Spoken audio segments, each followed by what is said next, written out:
Bonsoir à toutes et à tous, vous êtes à l'écoute de Radio Ici et Maintenant, 95.2 FM, ici-et-maintenant.com pour nous écouter et nous voir via Internet. Comme tous les mercredis soirs à partir de 23h, l'émission Allons plus loin, proposée et animée par Marie-Thérèse de Brosse, Yvan à la réalisation. Marie-Thérèse, bonsoir. Bonsoir Yvan. Alors, ce soir, je suis ravie d'accueillir mon grand ami, un copain depuis longtemps, et quelqu'un dont non seulement j'apprécie l'œuvre, mais j'apprécie la démarche. Je l'ai souvent invité sur cette radio. Il s'agit de Bertrand Meeus. Bonsoir Bertrand. Bonsoir. Alors Bertrand, qui vient de sortir un ouvrage tout à fait dérangeant, je dirais même un ouvrage impossible, tellement il fait le grand écart, mais vous allez comprendre pourquoi. Ce livre s'appelle Jésus thaumaturge, enquête sur l'homme et ses miracles.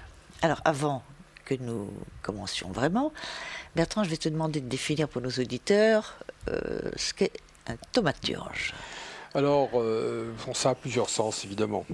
Donc, il y a d'abord le sens habituel, disons, dans l'histoire des religions, c'est un homme à travers lequel s'exprime une puissance divine, qui est doté de pouvoirs extraordinaires, un homme ou une femme d'ailleurs.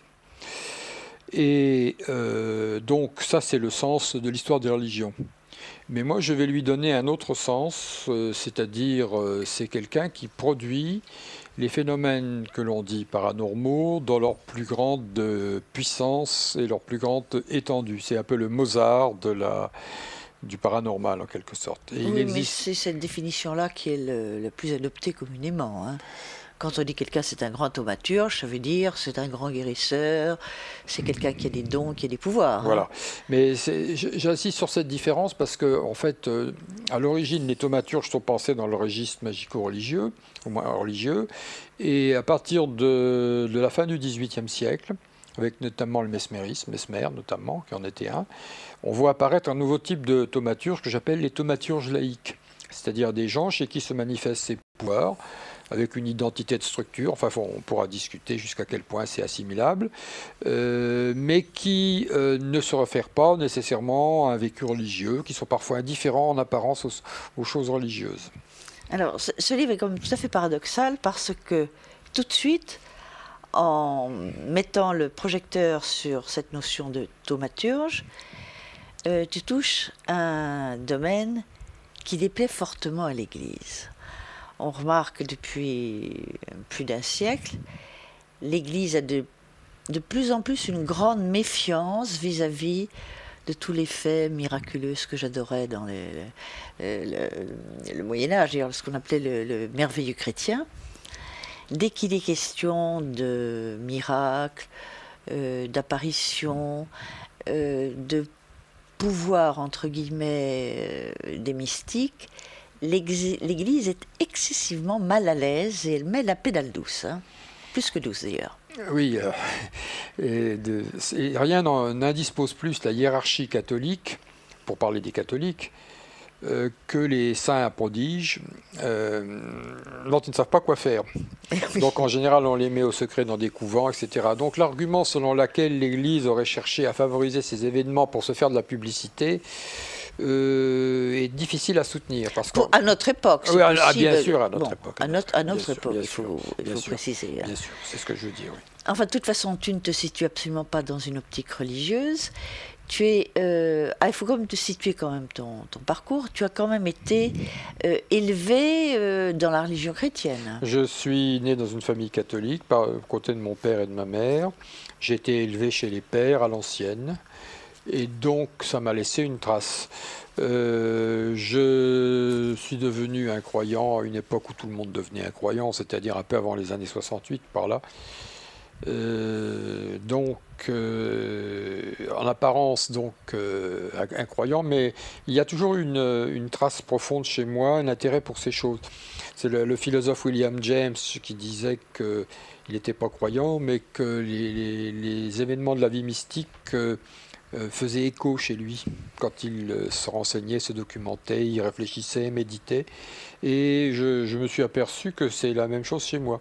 C'est-à-dire Quand on regarde tous les domaines auxquels tu as touché, effectivement, ça peut se relier. Ah oui, tout à fait, oui.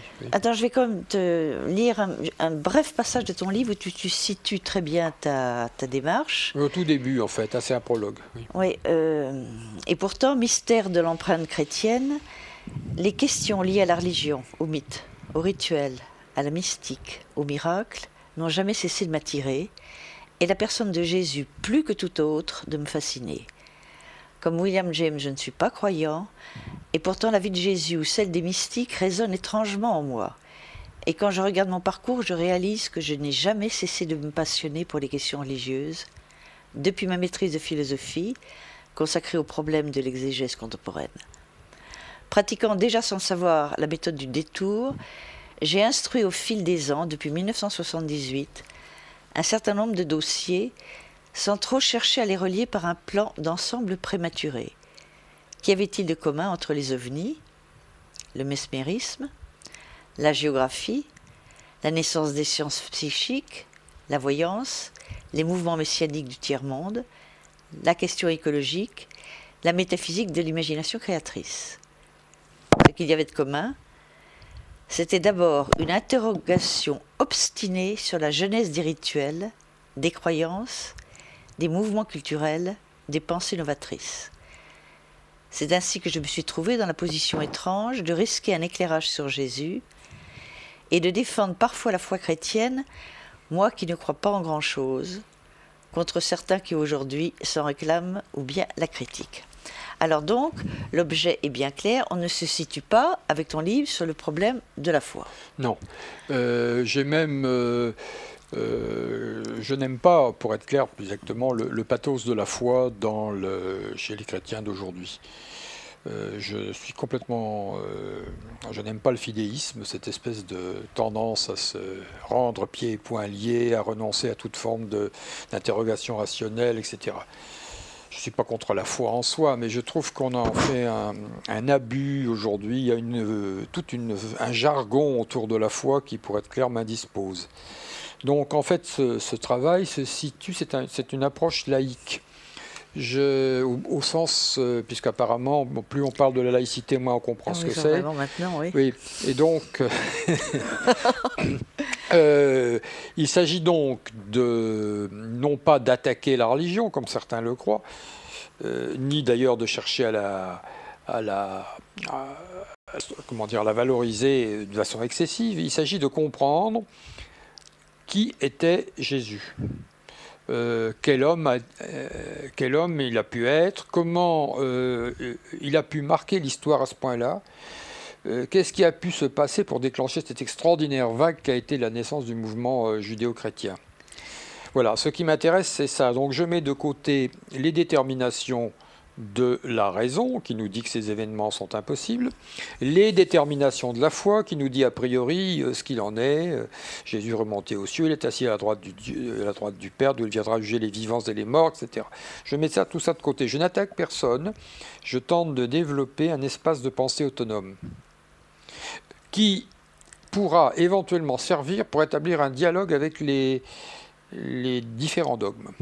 Bon. C'est-à-dire, je voudrais pouvoir, avec l'approche que j'ai faite, discuter avec les diverses factions en lice, si je puis dire. Voilà, donc c'est une véritable approche laïque. C'est une approche laïque. Enfin, moi, quand telle que je la conçois. Au terme de cette lecture, on s'aperçoit que ce livre aurait pu se titrer en démarquant le livre de Françoise Dolto qui avait écrit l'Évangile au risque de la psychanalyse.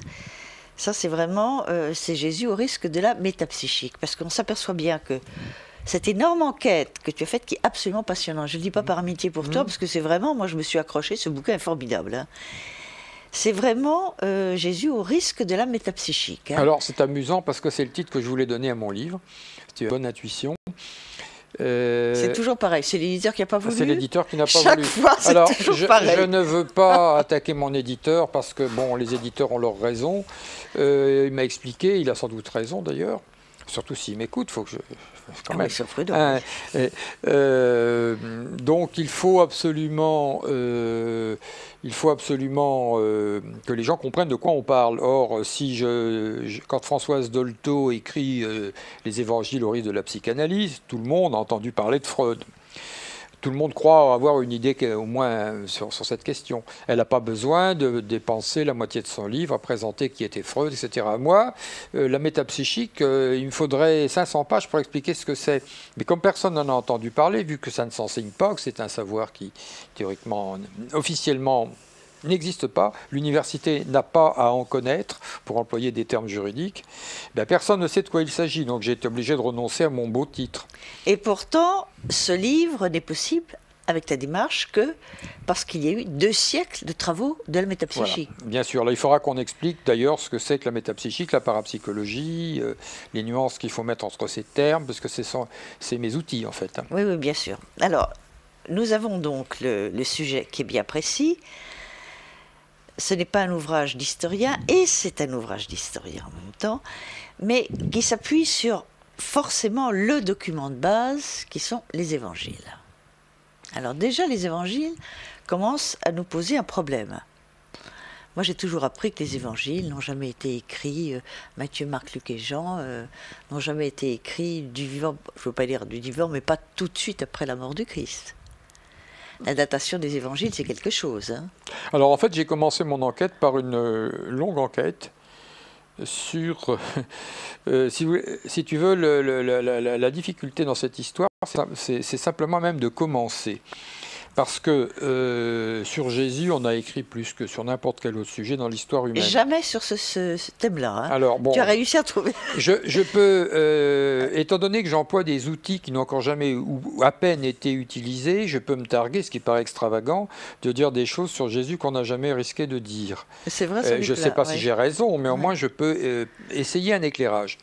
Donc, je précise, donc, cet éclairage, c'est celui des sciences psychiques, on déterminera ce que c'est après. J'en suis pour l'instant, tu me questionnes sur les évangiles. Oui. Bon. Alors, les évangiles, en théorie, d'après ce qu'ils s'enseignent aujourd'hui, ce sont des textes qui ont été écrits à la fin du 1er siècle, voire au début du 2nd, par les premières communautés chrétiennes, qui ont ainsi tenté d'imaginer leur début. C'est-à-dire, c'est la représentation que se font les communautés chrétiennes des événements fondateurs, 70, 80 ans après ces événements. Pour prendre quel exemple, Jean, par exemple, qu'on dit être le disciple préféré du Christ, il n'y a pas d'évangéliste qui s'appelle Jean. Jean, c'était une communauté. Alors, Renan disait que l'évangile de Jean a été écrit au IIe siècle après Jésus-Christ. Jean croyait quand même qu'il y avait un homme qui s'appelait Jean. Renan. Excusez-moi, Renan, et qu'il y avait bien un disciple qui s'appelait Jean. Mais que ce n'était pas l'auteur des évangiles. C'est-à-dire, c'est pas exactement ça ce que dit Renan. En fait, finalement, bien que je sois parfois vache avec Renan, je suis plus proche de sa position que celle des exégètes contemporains. Donc, si j'ai bien compris ce que dit Renan, parce qu'il a fluctué, il croyait que Jean était un très vieux prêtre qui, sur le soir de sa vie, aurait décidé de coucher les événements extraordinaires auxquels il a assisté dans sa jeunesse. Pourquoi ne l'avait-il pas fait avant? Ça reste.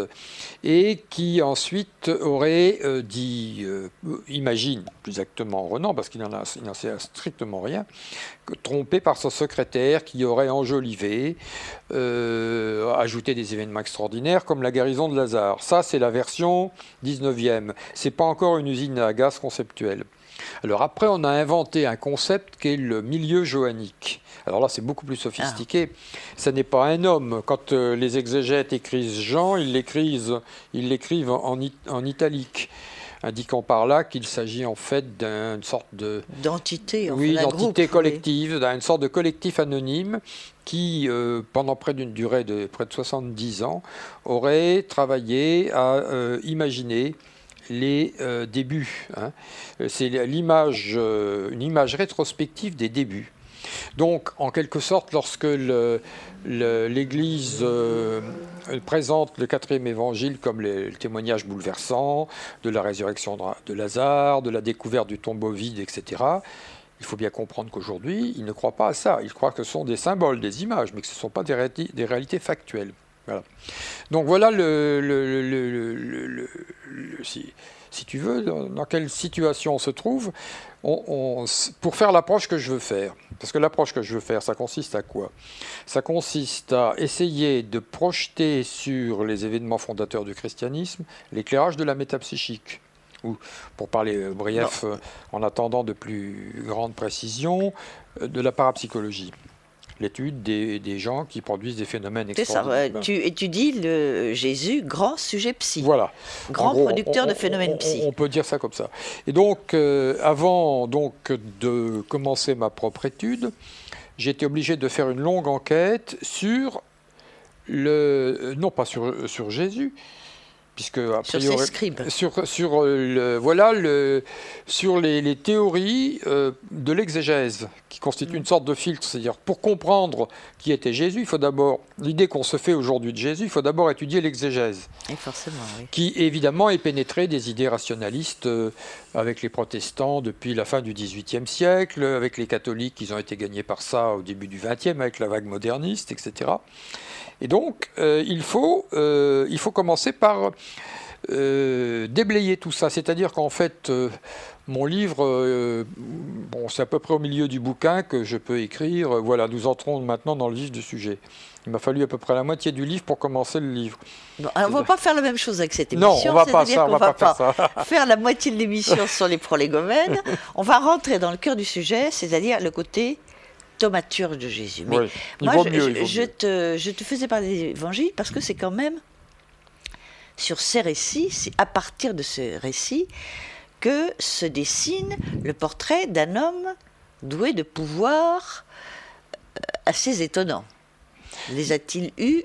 Est-ce une légende? Ça, c'est autre chose. Bon, alors, la version qu'on enseigne aujourd'hui est que le thaumaturge est une fabulation rétrospective.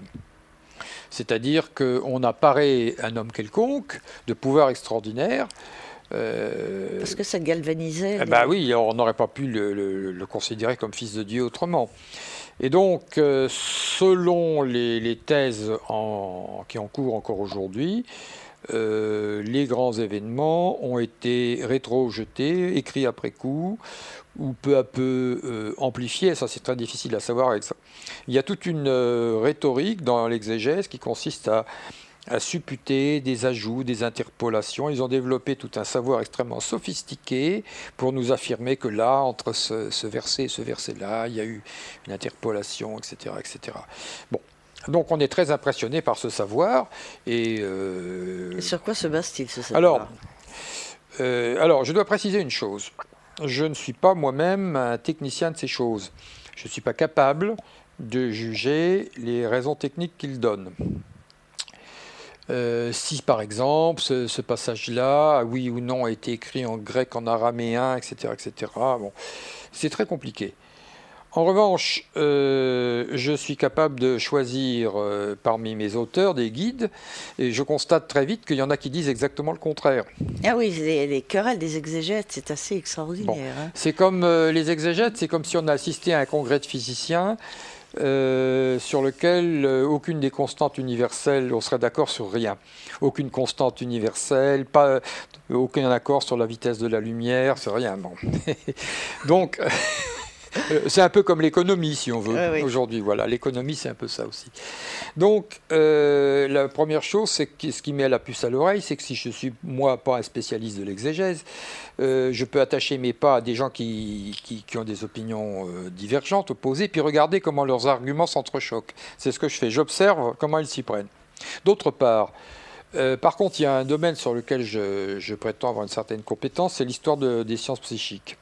Ça fait 30 ans que j'étudie ça. C'est vraiment ton terrain fort. Oui. J'ai fait une thèse sur le mesmérisme et une grande partie de ce que je dis dans ce livre, des idées, la façon de raisonner, des faits, etc., est tiré de ma thèse sur le mesmérisme. Je précise que j'ai mis 18 ans à la faire. C'est un bouquin qui fait 1200 pages. Bon. Absolument prodigieux. Donc c'est mon outil de travail. C'est mon outil de travail.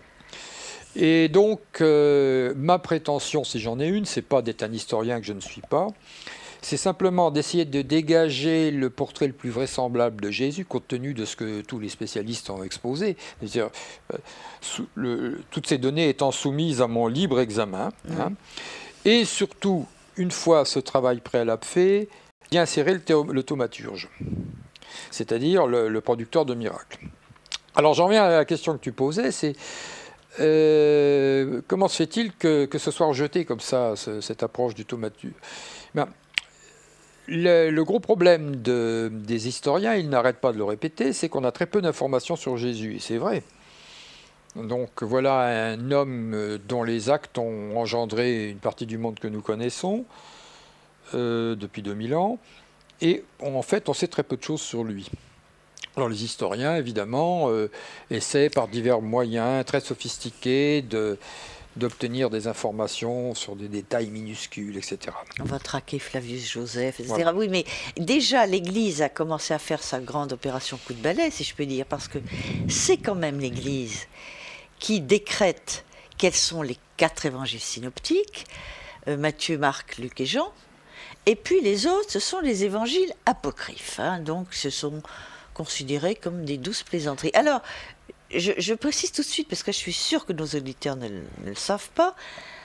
Moi, j'avais lu un certain nombre d'évangiles apocryphes, mais là, tu nous déniches un évangile qui a été traduit par Voltaire, où Jésus est présenté de façon absolument ahurissante. C'est le personnage du trickster. Le trickster est une figure qui m'intéresse beaucoup, qu'on voit en parapsychologie. Tu peux expliquer également ce qu'est le trickster. Et ce Jésus trickster, méchant, qui ne correspond pas du tout aux évangiles. Alors en fait, là, tu as posé plusieurs questions qui sont emboîtées les unes dans les autres. Oui. Et il faut que je revienne un peu en arrière parce que j'ai pas fini avant de revenir au trickster. Je te disais que l'Église avait fait le coup de balai quand même. Oui. Hein. Alors je vais revenir un peu en avant. C'est la question de comment étudier Jésus, thaumaturge. Donc, la principale information, une des principales informations qu'on a sur Jésus quand on lit les évangiles, c'est que, d'après les textes, hein, puisqu'après tout on n'a que les textes pour prendre appui, c'était un guérisseur exceptionnel. C'était un homme qui faisait des miracles. On venait, lise les textes depuis la Syrie, depuis le Liban, pour lui amener des malades, etc. Et disent les textes, il les guérissait tous. Préciser qu'il ne faisait jamais aucun choix, juif, pas juif, homme, femme, enfant, romain. Il guérissait tous ceux qui se présentaient. C'est très important. Et donc, la principale information que nous avons, c'est donc qu'il était un guérisseur, un thaumaturge, un homme qui faisait des miracles.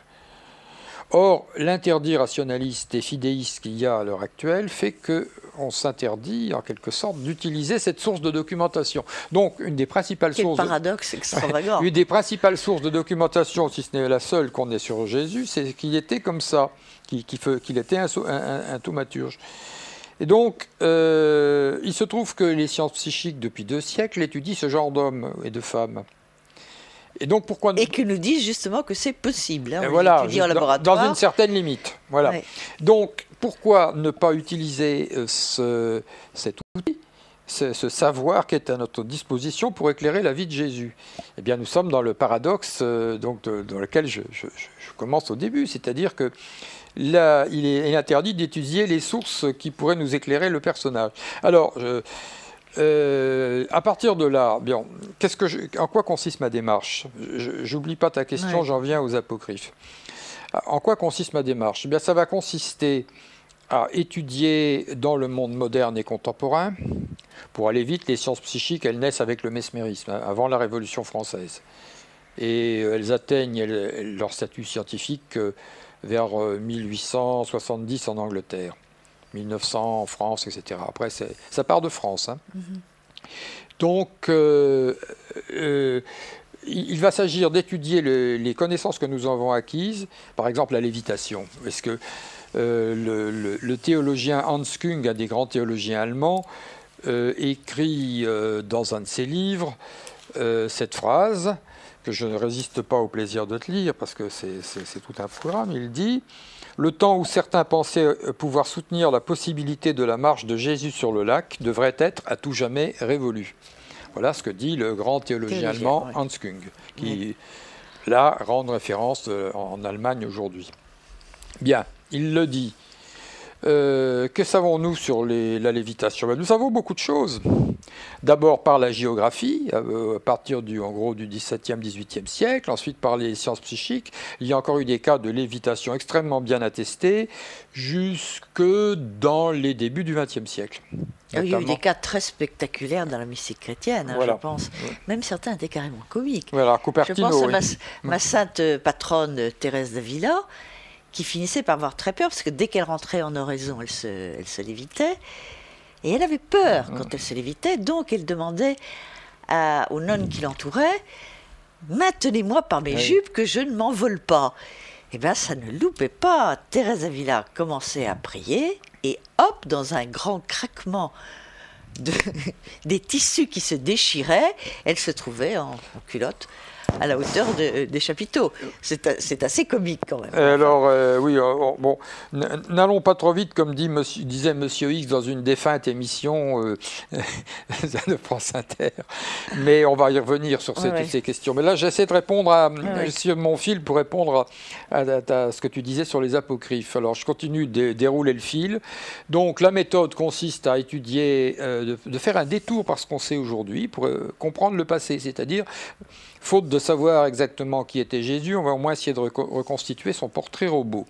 Comment sont les thaumaturges, comment se manifestent leurs dons, comment ils les vivent, est-ce qu'ils s'en enorgueillissent, est-ce qu'ils en ont peur?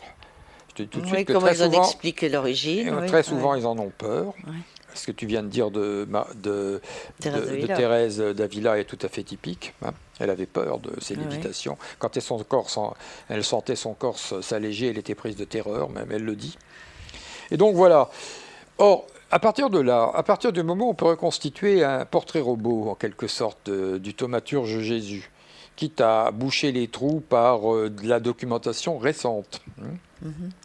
On peut, par exemple, jeter un regard sur son enfance. Et j'en viens à ta question des évangiles apocryphes. Oui, parce que les évangiles canoniques ne parlent pas de l'enfance. Le seul passage de l'enfance du Christ, c'est l'incident au temple. Hein. Oui, chez Luc. C'est ça, oui. Mais sinon, l'enfance du Christ n'est pas connue. Donc, on la trouve dans les apocryphes. Voilà.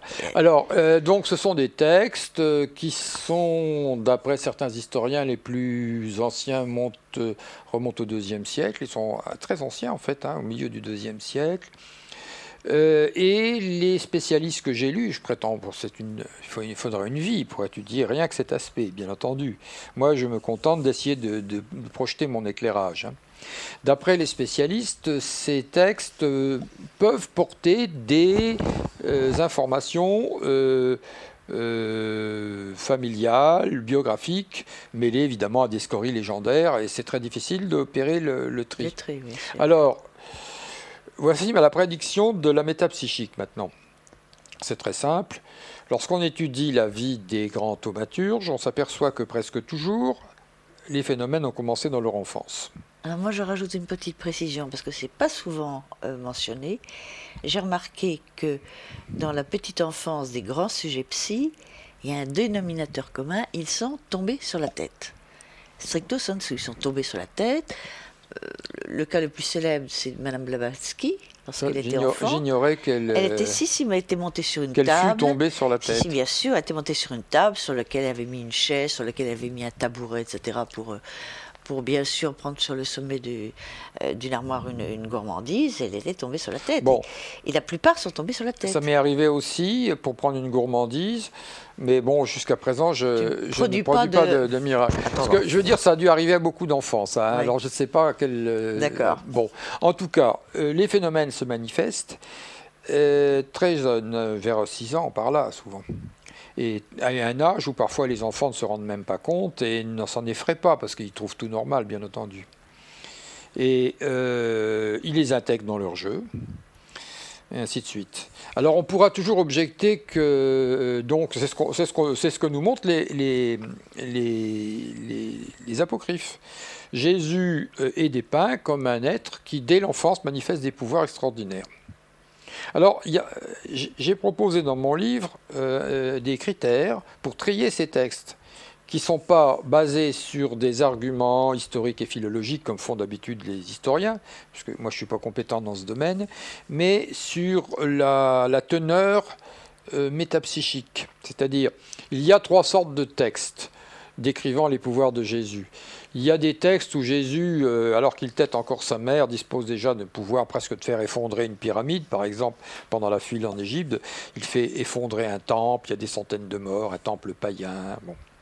Bon, évidemment, on se doute que ça ne peut pas avoir lieu. Ça dépasse l'ampleur du phénomène, montre qu'il y a une amplification mythologique. Mais par ailleurs, créer une légende autour de quelqu'un. Voilà. Par ailleurs, il y a la description de petits miracles privés qui n'ont pas de teneur apologétique particulière. C'est-à-dire, il ne s'agit pas de glorifier la gloire du Fils de Dieu, ce qui était le cas des cas précédents, mais tout simplement de raconter des événements qui sont censés être survenus pendant l'enfance de Jésus. Donc en gros, pour aller vite, lorsqu'il joue à cache-cache avec ses copains, évidemment, il connaît toutes les cachettes, et s'il joue au dé, il gagne plus souvent qu'à son tour, les objets semblent s'animer dans ses mains, il guérit un copain qui s'est cassé un os, il s'aperçoit qu'en posant la main sur quelqu'un, il peut le guérir. Un jour, en jouant dans un grenier, il l'évite pour aller vers un rayon de lumière qui passe par une lucarne. Tout ça est parfaitement... Et il enserre la lumière, voilà. Il insère la lumière de ses bras. Oui. Bien. Et ce qui est étonnant, c'est que ça n'a pas de valeur apologétique. Oui, ça ne rajoute rien. Non, ça n'apporte rien. Donc, alors, il y a même des récits où non seulement ça n'apporte rien, mais ça démolit l'image conventionnelle qu'on se fait de Jésus. Ah oui, alors ça, j'ai pas lu ces textes, j'étais tout à fait étonné. Alors, c'est les textes qui ont été traduits par Voltaire, et c'est publié par Augusto Pinheiro, un chercheur espagnol. Donc, on pourrait appeler ça les méfaits de Jésus. Donc, Jésus est présenté comme un petit personnage sale gosse, odieux, vindicatif, arrogant, génial, arrogant, qui ne supporte pas la contradiction et qui utilise ses pouvoirs pour satisfaire ses pulsions personnelles. Et bon, alors, ce qui psychologiquement est compréhensible. C'est tout à fait logique. Et c'est comme ça que ça a dû se passer, forcément. Puisque mon a priori de méthode, je le rappelle, est que Jésus est un homme, pas un homme et un Dieu comme le disent les chrétiens. Il n'est pas homme et Dieu, pour moi il est homme, mais un homme doté de pouvoirs particuliers. Aussi exceptionnel qu'on voudra, mais enfin un homme. Bien. Donc si c'est un homme, quand il était enfant, il a dû jouer avec ses petits camarades à cache-cache, les découvrir, être orgueilleux, vindicatif, bon. Alors il y a des récits où carrément il y a un copain qui il vient de faire, j'ai en mémoire un récit, il vient de faire un barrage sur un ruisseau, il y a un copain qui démolit son barrage et Jésus étend la main et hop, le gamin tombe foudroyé. Et alors il y a plusieurs récits où il n'est pas clairement dit qu'il les a ressuscités. Ce qui est clairement dit, c'est que la famille... se méfier de lui. C'est plus que ça. Ils sont obligés, la famille est terrifiée par leur rejeton. Joseph et Marie ne savent plus quoi faire. Ils sont obligés d'aller habiter ailleurs pour échapper à la vindicte des voisins. Ensuite, à l'école, ça se passe très mal. Lorsque un jour le professeur lui donne une claque, une tape, parce qu'il refuse de répondre aux questions, le professeur tombe foudroyé, etc., etc. Et donc, en fait, c'est un personnage terrible qui apparaît là sous le trait du trickster, c'est-à-dire une sorte d'être pas vraiment maléfique, mais assez ambigu, inquiétant, trompeur, menteur, d'où un personnage mythologique, j'entends, qui apparaît dans de nombreuses mythologies, d'où à travers lequel plutôt fuse une sorte d'énergie étrange. Bien, tout ça est parfaitement logique. Il y a un texte arabe qui raconte un apocryphe arabe, l'évangile arabe de l'enfance, je crois il s'appelle, qui raconte qu'à l'arrivée à l'adolescence, Jésus a pris conscience du mauvais usage qu'il faisait de ses pouvoirs et qu'il a cessé de s'en servir, ou du moins en apparence, pour étudier la loi et se consacrer à son métier de charpentier. Et tout cela n'est rien que très logique. C'est comme ça que forcément ça a dû se passer. Quand il était enfant, il devait utiliser ça comme un enfant peut. Et alors, on est stupéfait de voir que, par exemple, Hélène Blavatsky, puisque tu parlais d'Hélène Blavatsky. J'ai un gros faible pour ce personnage. Bon, c'est une femme absolument hallucinante.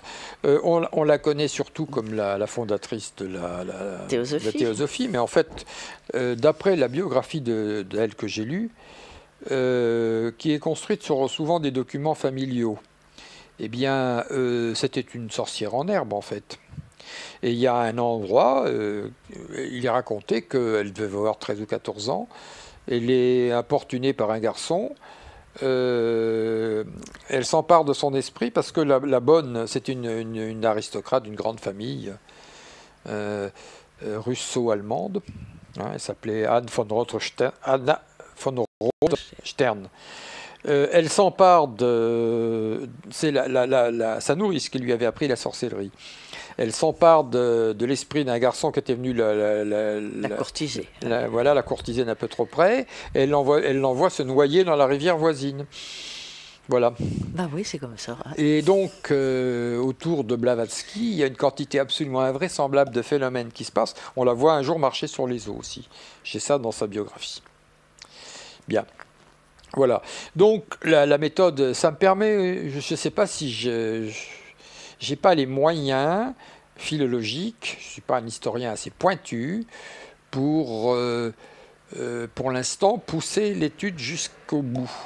Je me suis contenté, comme je te l'ai dit, de classer les récits en fonction de critères extérieurs à l'exégèse, mais qui apportent une cohérence, c'est-à-dire la vraisemblance métaphysique. Il y a un récit, par exemple, je prends un autre exemple qui me revient à l'esprit. Pendant Jésus voit, par exemple, un jour la mort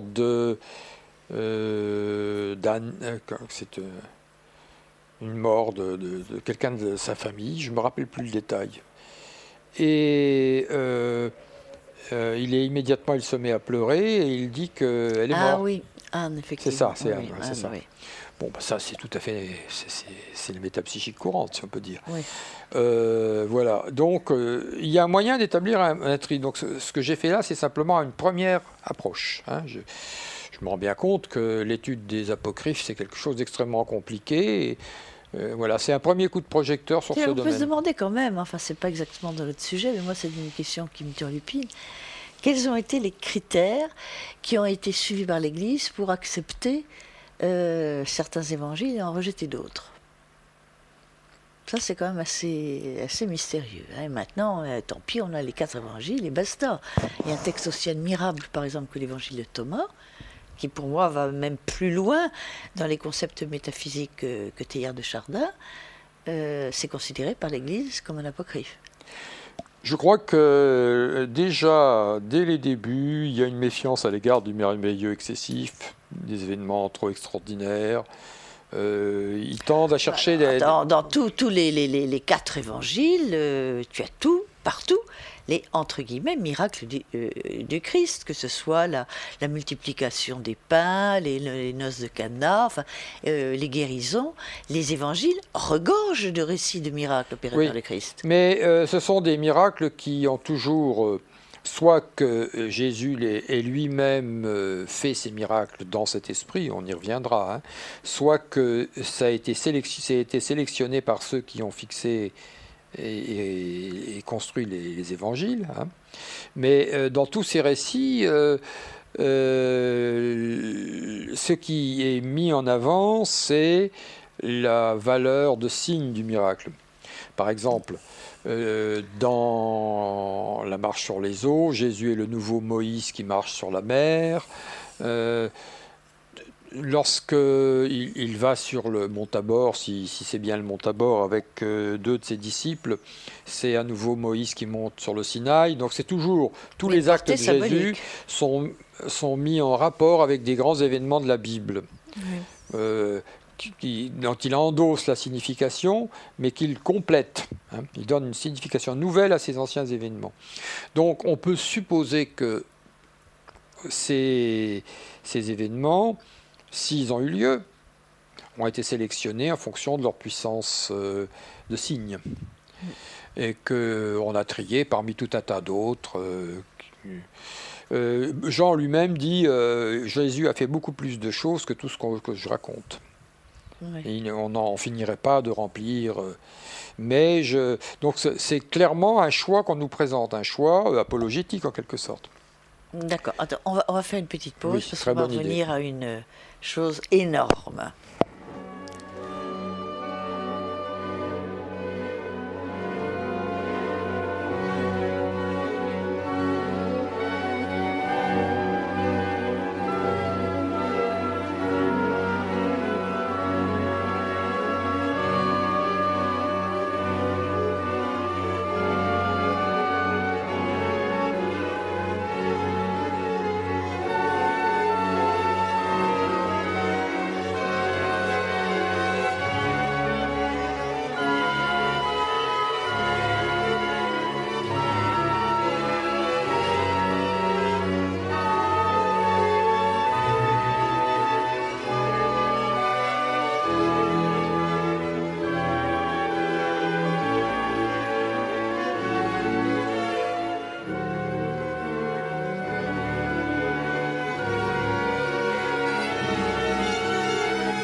Vous êtes toujours à l'écoute de Radio Ici et Maintenant, 95.2, l'émission Allons plus loin, animée par Marie-Thérèse de Brosse, avec ce soir comme invité Bertrand Meheust.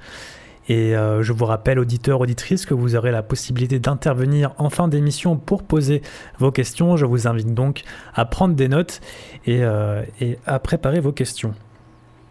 Alors donc, nous sommes avec Bertrand Meheust au sujet de son livre « Jésus thaumaturge ». Alors donc, Bertrand nous expliquait qu'il regardait les actions dites miraculeuses, on les appelle miraculeuses lorsqu'il s'agit du Christ, mais lorsque ce sont des sujets qu'on étudie en laboratoire, on dit simplement que ce sont des phénomènes psy. Voilà. Alors, parmi les gens qui ont été très bien étudiés, si le Christ ne l'a pas été sous cet angle-là, les grands mystiques l'ont été. Hein.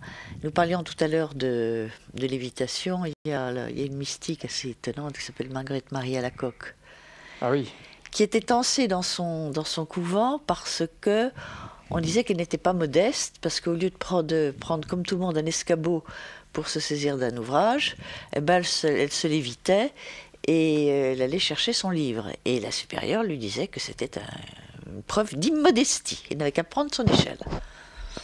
Et le père Joseph de Cupertino, qui est un de mes chéris que j'adore, qui lui, lorsqu'il se lévitait, effectivement, il avait tellement peur, il se mettait à braire comme un âne. Hein. Oui, il était souvent placé dans des situations grotesques parce que c'était un homme qui, semble-t-il, était assez simple d'esprit, mais qui avait une très grande puissance émotionnelle. C'est intéressant de connaître le personnage. C'était un peu l'homme à tout faire du monastère, celui à qui on faisait nettoyer les cuisines, enfin j'imagine, etc. Mais c'était un homme qui, à tout moment, s'enthousiasmait il voyait une fleur, l'enthousiasme le saisissait. Un oursin, il est rentré en extase, puis en lévitation devant la beauté d'un oursin qui s'apprêtait à manger. Enfin. Alors, il suffisait qu'il ait un choc psychologique produit par l'admiration de la beauté du monde. Créé par Dieu. Voilà, et hop, ça y est, il décollait. Et donc, il a lévité, je crois, près d'une centaine de fois devant des témoins. Et ça causait un grand désordre dans la basilique d'Assise. Voilà, il a lévité dans une cathédrale. La basilique d'Assise. C'était pas à Rome? Non, Assise. Donc il est monté dans la nef devant des centaines de témoins.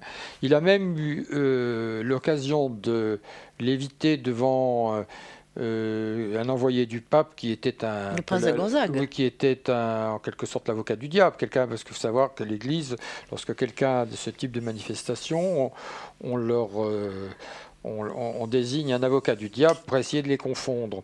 Et donc, il a lévité devant l'avocat du diable, qui lui-même a été confondu. Et qui s'est converti d'ailleurs. Alors, je me souviens qui s'est converti par la suite. Oui, je connais bien. Tout ça est raconté de façon extraordinaire dans le livre d'Aimé Michel. Oui, et puis moi j'ai tout lu, j'ai une passion pour... Alors, une fois, par exemple... C'est le patron des parachutistes, comme par hasard, le moine volant. Une fois, on lui met un agneau dans les bras. Alors évidemment, un agneau pour lui, c'est le Christ, quoi. Et donc il est pris d'enthousiasme, il se met à courir avec l'agneau dans les bras, puis il le lance en l'air. Et l'agneau reste suspendu en l'air, et lui, il le rejoint dans un état d'adoration. Et il y a un groupe de gens qui peuvent observer ça depuis le sol. Une autre fois... je ne sais plus quoi déclenche son enthousiasme, et il monte à la cime d'un arbre, il s'établit sur une branche. Alors, apparemment, le poids il est sur une petite branche très flexible au bout de l'arbre, et le poids n'affecte pas la branche. Et à un moment donné, il y a un supérieur hiérarchique qui arrive et qui lui ordonne de descendre, que ça commence à bien faire, c'est si magré. Et le prodige cesse et il se casse la figure dans l'arbre. Il faut aller le chercher avec la branche se met à ployer pour le coup, et il faut aller le chercher avec une échelle. Enfin bref, ce sont des situations qui sont très embarrassantes, à la fois pour ceux qui les vivent, mais aussi pour l'Église, qui ne sait pas très bien les interpréter. Parce qu'un petit peu de prodige, ça conforte le dogme, mais trop... Trop nuit, oui. Alors, il y a aussi bonjour les dégâts, une de mes préférées, c'est Yvonne Aimée de Malestroit, et peut-être des plus extraordinaires. Voilà. Oui. C'est cette mystique bretonne. Sur laquelle l'abbé Laurentin a beaucoup écrit. Ouais, qui s'est illustrée pendant la guerre, dans la Résistance, qui a vécu d'une façon très détaillée tous les événements qu'elle allait connaître pendant la guerre, alors qu'elle était encore jeune fille. L'histoire mérite d'être racontée. Puisqu'on parle bien sûr, oui. Pour juger de ce que peuvent valoir ou pas valoir les prophéties de Jésus sur la destruction de Jérusalem et ainsi de suite, il faut quand même savoir, des cas bien documentés aujourd'hui, c'est indiqué. Et donc, en fait, c'était une jeune religieuse qui avait des rêves ou des visions prémonitoires. C'était des rêves, je crois, en général, ou des rêves dont elle ne comprenait pas le sens. Alors elle s'en ouvrait à son directeur spirituel, qui était très étonné, c'était un jésuite, le père Crété, qui lui disait « mais c'est vraiment très étrange, écrivez-moi tout cela dans des lettres avec un timbre et envoyez-moi le courrier ». Et donc elle a un premier rêve où elle se voit dans un train, et il y a une atmosphère de guerre. Le train s'arrête dans une gare, il y a des hommes habillés dans une étrange tenue vert de gris. Et puis, ça ne voulait rien dire pour elle. Non, le rêve date de 1922, je crois. à l'époque où le nazisme n'existe pas encore. Et il y a des avions qui arrivent et qui lâchent sur la gare des sortes de gros cylindres. Elle ne parle pas de bombes, des cylindres. Bon. Et puis, un autre rêve, elle voit la carte de l'Europe se mettre à brûler et dessus apparaît un chiffre, 1939. Elle ne comprend pas le sens, elle raconte ça. Un autre rêve encore, elle se voit devenue mère supérieure et avec 4 médailles agrafées sur la poitrine. Derrière elle, il y a toute la communauté. On voit que ça se passe dans son rêve, ça se passe à Malestroit. Elle est devenue mère supérieure. Et un général de grande taille arrive pour la décorer et ajouter une 5e médaille. La scène a été filmée, elle sera filmée en 1945. Et le personnage de haute stature, c'est le général de Gaulle. Le général de Gaulle. Et elle est décorée de la Légion d'honneur, etc. Il y a aussi le consul d'Angleterre qui lui agrafe la Victoria Cross, je crois, etc. Et elle s'est illustrée pendant la guerre. Et donc, ça, c'était ses capacités prophétiques, mais elle a aussi été vue en train de se démultiplier, de faire de la bilocation près d'une centaine de fois. Et il y a avec elle les phénomènes pratiquement les plus étranges de la mystique chrétienne. En plein XXe siècle, très bien étudié, très bien détaillé. Et donc, si c'est du merveilleux et du merveilleux qui a subi une amplification, on en sait toujours plus sur ces événements-là que sur ceux qui ont pu se passer autour de Jésus. Et c'est la raison pour laquelle je pense qu'on peut prendre logiquement appui sur ces événements pour inférer de ce qui a pu se passer avec Jésus. Et juste un petit détail, Jésus a fait peu de prophéties quand même. Il y en a une qui est importante. Les prophéties de Jésus, il y a 2 sortes de prophéties. En dehors des phénomènes de voyance courante. Ah oui, les gens qui rencontraient, oui. Oui. Mais les grands oracles. Alors il y en a 2. Il y a celle concernant la destruction de Jérusalem. Et de toi, il ne restera que pierre sur pierre. Ça, il faut imaginer le contexte de l'époque, etc., voilà. Ce que ça pouvait être, la destruction du temple de Jérusalem. Bon, oui. Évidemment. Et puis l'autre, c'est tout ce que les parapsychologues appellent ces autoprémonitions. Enfin, c'est ce qu'on peut en tout cas analyser comme des autoprémonitions, que Jésus à de multiples reprises a annoncé qu'il allait être crucifié, flagellé, humilié, et qu'il ressusciterait le 3e jour. Mais ce qui est dérangeant, c'est qu'il rajoutait presque toujours comme cela a été écrit. Oui, parce qu'il était dans tout ce qu'il dit et tout ce qu'il fait, c'est toujours mis en perspective avec la mémoire juive, avec la mémoire de la Bible. Et donc, pour les Juifs, pour qu'un événement ait du sens, il faut qu'il ait été annoncé par les prophètes. Et le grand œuvre de Jésus, c'est d'accomplir les Écritures. C'était comme une sorte d'autoconditionnement alors pour lui. Voilà, en quelque sorte. Et donc c'est là qu'on pourrait peut-être arriver à parler de l'histoire de la prédestination telle que la voit Hugh Sconfield. Ah oui, alors c'est un exégète dont j'ignorais l'existence. Je l'ai découvert grâce à ton livre. Je vais me ruer et commander ces bouquins. Hein. Alors voilà l'histoire. En fait, j'avais l'intuition depuis que j'ai travaillé pendant 5 ans sur ce livre. Enfin, depuis bien plus longtemps en réalité, mais 5 ans activement. Et j'avais, au bout d'un moment, à force de lire et relire les évangiles, j'ai fini par me dire qu'on ne pouvait pas les comprendre si on n'admettait pas qu'il y avait une sorte de puissance autoréalisatrice de la prophétie. C'est-à-dire que Jésus... il y a 2 manières de comprendre ces événements. Soit on comprend les événements comme le fait qu'ils ont été anticipés par les prophètes, c'est la précognition en quelque sorte, oui. En sens parapsychologique moderne. Soit au contraire, on se dit qu'ils ont été créés par l'anticipation. Mais oui, alors c'est c'est un petit peu dérangeant parce que ça nous présente le personnage de Christ comme une sorte de manipulateur qui fait tout pour créditer l'accomplissement de la prophétie. Alors, moi, j'avais fini par me dire que Jésus devait jouer une sorte de rôle, mais je n'arrivais pas à percevoir exactement lequel. Je sentais qu'il y avait une clé à chercher de ce côté-là. Puis un jour, j'ai donné à l'Institut Métapsychique un séminaire, et parmi les gens qui étaient venus, il y avait une dame que je ne connaissais pas, qui s'appelle Charline Valençin,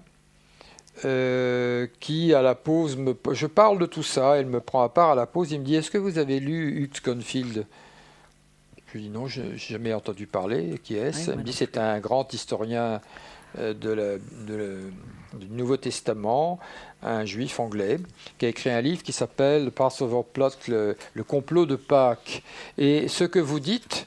Il n'a pas été traduit sous ce titre. Non, ça a été écrit traduit en français sous le titre Le mystère Jésus. Voilà. Un titre évidemment bien plat par rapport... Ah, les éditeurs, nous n'allons pas revenir là-dessus. Hein, les éditeurs et les titres. Hein, bon, alors, donc, Schonfield, il défend dans ce livre une thèse absolument extraordinaire. C'est-à-dire, il affirme que Jésus... était d'abord était d'une famille qui se disait descendante de David. C'est ce que racontent les évangiles, mais on a toujours pensé, moi on m'a toujours enseigné, que c'était des mythologies surajoutées. Absolument, pour ennoblir le passé d'un obscur charpentier galiléen. Et pour Schonfield, pas du tout. On ne peut comprendre Jésus que si on admet qu'il était bien de cette lignée, celle qu'on appelle les Nazoréens. Alors les Nazoréens, il ne faut pas confondre avec les Nazaréens. On a souvent confondu les deux. Nazaréen, ça voudrait dire quelqu'un qui vient de Nazareth. Nazoréen, ça ne vient pas ça du tout. Ça ne vient pas de ça. Et ça désigne, en fait, des gens appartenant à cette lignée qui attend le Messie, qui doit naître en son sein. Et ça vient d'un mot Netzer, N-E-T-Z-E-R, en hébreu, qui veut dire le surgeon, le surgeon. Donc c'est une lignée qui se dit descendre de Jessé, donc le père de David. Et c'est dans cette lignée que doit apparaître le Messie. Donc, la thèse de Schonfield est en gros la suivante. Jésus est né dans cette lignée. Les calculs que l'on faisait à l'époque de Jésus, pour l'arrivée du Messie, il faut bien préciser que c'était une époque d'extraordinaire effervescence intellectuelle, qui était amplifiée par le fait que la Palestine était occupée par les Romains, bien entendu. Et donc,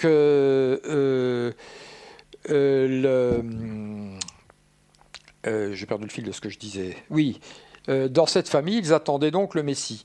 Et l'hypothèse de Schonfield, c'est que Jésus est allé consulter les oracles esséniens, pratique qui avait cours à l'époque. Il avait l'intuition depuis sa jeunesse, son enfance peut-être, qu'il était prédestiné à être le Messie. Phénomène d'auto-persuasion, alors. On retrouve un petit peu cette thématique-là dans Matrix, hein? Honnêtement, je n'ai pas vu. Très bien. Alors, bien. J'ai pas besoin. En somme, oui. D'accord. Bon, et donc, il est allé il serait allé consulter les oracles esséniens. Comme Schonfield dit, que, compte tenu de si effectivement il avait cette intuition d'être prédestiné, ça serait vraiment très étonnant qu'il n'ait pas fait ça. À partir de là, il s'est construit l'idée de ce que devait être le Messie attendu par les Juifs. Parce que l'acte créateur de Jésus, ça n'a pas été de coller, parce qu'il ne faut pas s'imaginer qu'il s'agit de coller à quelque chose qui existe déjà, qui est complètement déterminé. Pas du tout. L'image du Messie que Jésus incarne, c'est Jésus qui l'a créé. Il l'a créé en obéissant à une rumeur qui se propageait depuis longtemps. Voilà, Enfin, en faisant fusionner, donc si on suit le schéma du Sconfield, il naît dans cette famille qui s'appelle les Nazoréens, qui prétendent descendre de David, donc qui était connu à l'époque de Jésus. Lorsque Jésus arrive dans une ville, les démons qui vendent la mèche disent, les démons dépossédés, voici Jésus le Nazoréen. Nazoréen. Donc ça veut dire que quand il entre à Jérusalem, il est acclamé comme le Messie. Ça veut dire qu'il y a des gens qui attendent ça et qui ont cette conception. Alors quelle était je ne suis pas assez compétent pour savoir quelle était la masse des gens qui le suivaient, mais il y avait une fascination. Bon. Donc l'idée est donc que Jésus s'est préparé à cette tâche de Messie en provoquant tous les événements symboliques que l'on interprète aujourd'hui comme... signe que c'était bien lui. Oui. Par exemple, le moment où Marie-Madeleine lui met de l'huile précieuse sur les pieds, etc. Toute cette scène a été préparée de manière à ce qu'il puisse se mettre en résonance avec telle prophétie annonçant, etc., qu'il est loin. Ça en fait presque un manipulateur. Alors c'est comme ça. Alors, le Sconfield prend bien soin. C'est là que ça devient très compliqué à saisir pour notre mentalité. C'est comme ça que nous le comprendrions. C'est-à-dire, c'est un manipulateur, c'est quelqu'un qui... Mais dans la pensée juive, c'est quelqu'un qui agit en fonction des Écritures. C'est-à-dire que c'est extraordinaire, en fait, comme des... Et la thèse de Sconfield, c'est que Jésus est la victime d'un complot dont il est le Passover plot, c'est ça, hein, dont il est le secret manipulateur. Il a lui-même construit le scénario de sa mort. D'accord. Et il faut reconnaître que... Mais il surlignait à chaque fois, hein, comme c'était écrit. Bon. Hein. Il faut reconnaître que les Écritures valident absolument, enfin les Évangiles, valident cette thèse parce qu'on rencontre cette formule qui revient comme une sorte de leitmotiv. Hein. Oui, tant dans la bouche du Christ que dans la bouche des Évangiles. Joseph et Marie vont s'installer... afin que s'accomplisse l'Écriture. Qui disait, il naîtra à Bethléem, à Nazareth. Marie vient accoucher à Bethléem parce que c'est pour accomplir une parole. Donc, en fait, il est lui-même l'acteur de sa propre destinée, tout en prétendant incarner les Écritures. C'est une sorte de double jeu quand même. Hein.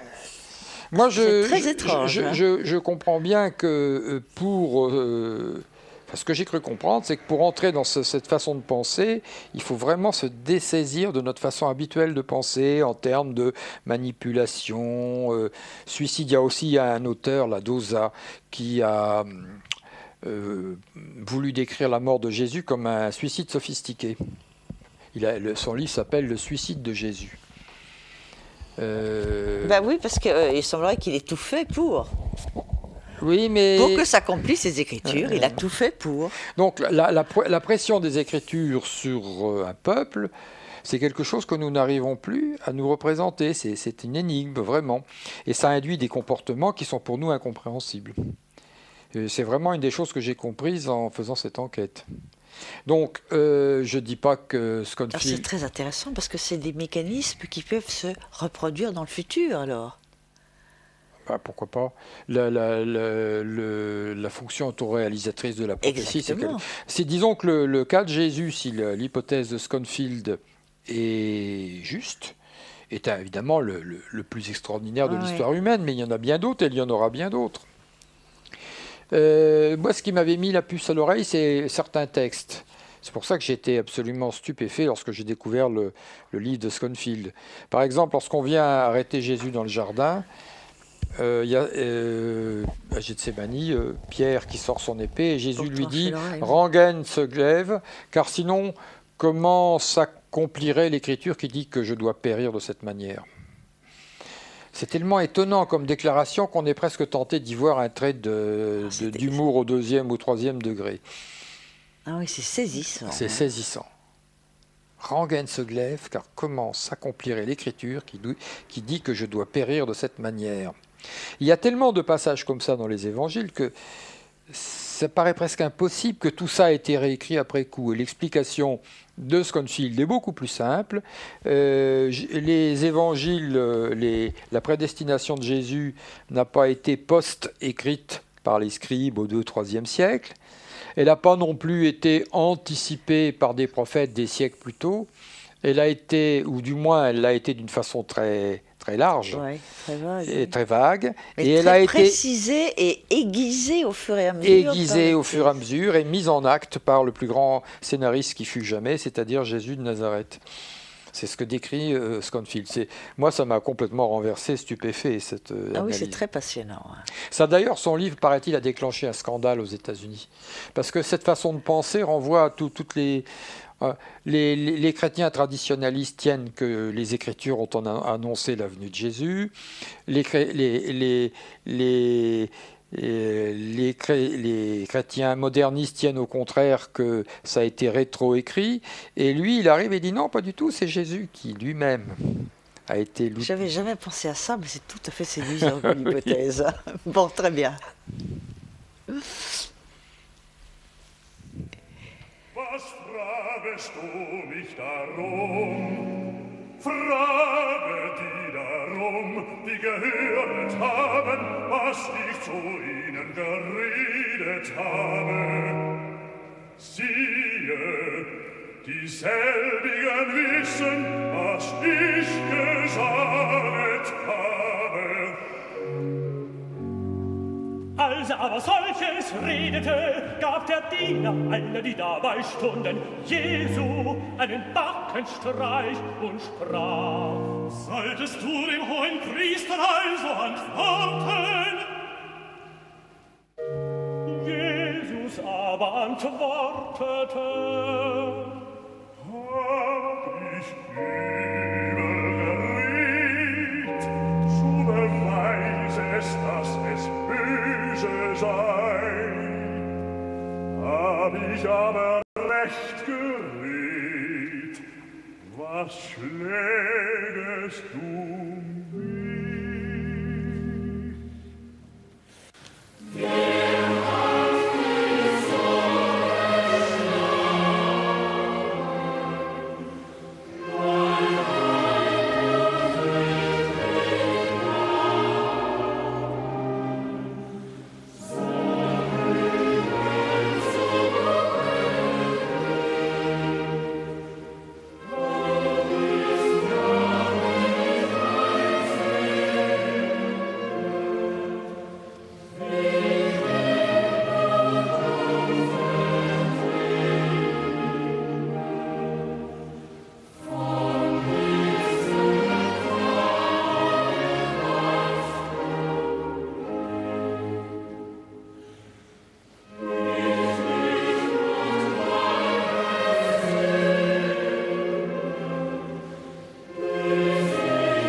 Gebunden zu dem hohen Priester Kaiphas.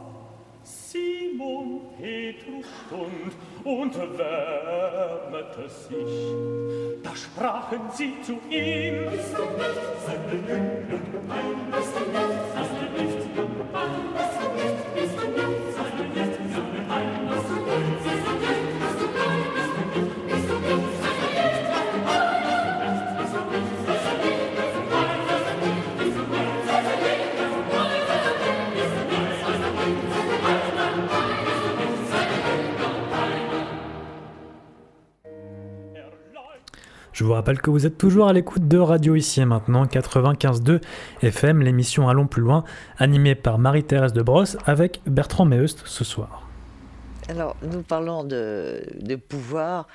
Je signale à Yvan, notre technicien, qui vient de faire montre d'un don tout à fait étonnant, puisque nous parlions de la scène au Jardin des Oliviers, le passage de l'épée, et c'est le passage de la Passion que vous avez choisi de faire entendre à l'antenne. C'est quand même formidable. Oui, enfin, c'est un petit miracle, hein, tout petit. Tout petit, mais... C'est quand même pas complètement un hasard, puisque c'est nous qui avons demandé la Passion. Oui, mais pas seulement. Enfin, la Passion, elle dure 2 heures. Hein. Oui. Elle dure 2 heures. Bon. Alors, nous allons revenir à un autre problème que je trouve quand même important, qui est celui de la datation des évangiles, parce que savoir si ce sont des récits écrits de fraîche date, quand même, peu après les événements, ou longtemps après, parce que ça change considérablement. Alors, en fait, c'est le premier obstacle pour la démarche que je voulais suivre, donc qui est la démarche de la métapsychique. Ça n'a de sens que si on a affaire à des événements qui se sont incarnés. Ça n'a de sens que si Jésus a vraiment existé, bien entendu, si Jésus avait vraiment certains des pouvoirs qu'on lui attribue, s'il guérissait, s'il produisait des miracles, ou si du moins les gens autour de lui avaient l'impression qu'il produisait oui. Parce qu'il y a un niveau minimal qui est le niveau subjectif, hein, une incarnation subjective de ses croyances. Voilà. Donc, pour que cela soit possible, évidemment, il faut qu'il y ait au moins, sinon que les évangiles soient des documents historiques, du moins qu'ils véhiculent des informations historiques. Or, l'exégèse telle qu'elle s'est développée donc, depuis la fin du 19e, je ne sais plus si j'ai déjà dit ça, enfin en tout cas ça mérite d'être dit, elle affirme que les évangiles ne sont pas des documents historiques, ce ne sont pas des témoignages, ce sont des sortes de professions de foi des communautés primitives au début du siècle suivant. À partir de ce moment-là, la démarche à laquelle je m'efforce devient impossible. Je cours après des chimères. Il faut qu'on puisse au moins, par des procédés de raffinage, arriver à retrouver des événements historiques, qu'on ait un contact avec quelque chose de la vie du personnage. Et c'est là qu'intervient la question de la datation des évangiles. Donc,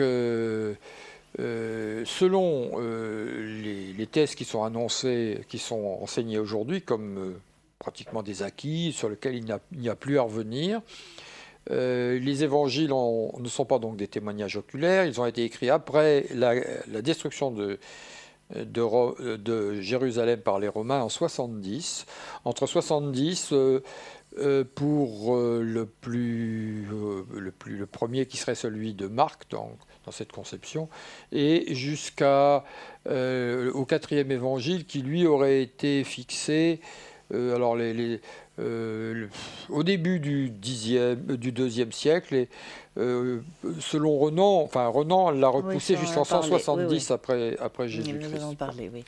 Et donc, ce qui est extraordinaire dans cette histoire, c'est que les différents livres que j'ai lus pour me documenter ne font pratiquement jamais état d'un livre fondamental qui est celui de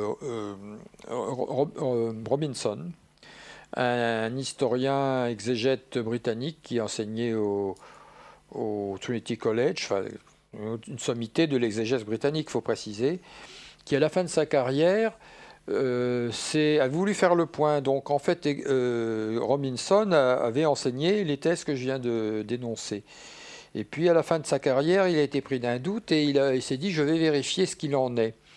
Il a pris donc tous les textes du Nouveau Testament dans l'ordre chronologique tel qu'il est établi, et méticuleusement, il les a passés au crible avec la question « y trouve-t-on ou non des traces de la destruction de Jérusalem par les Romains ?»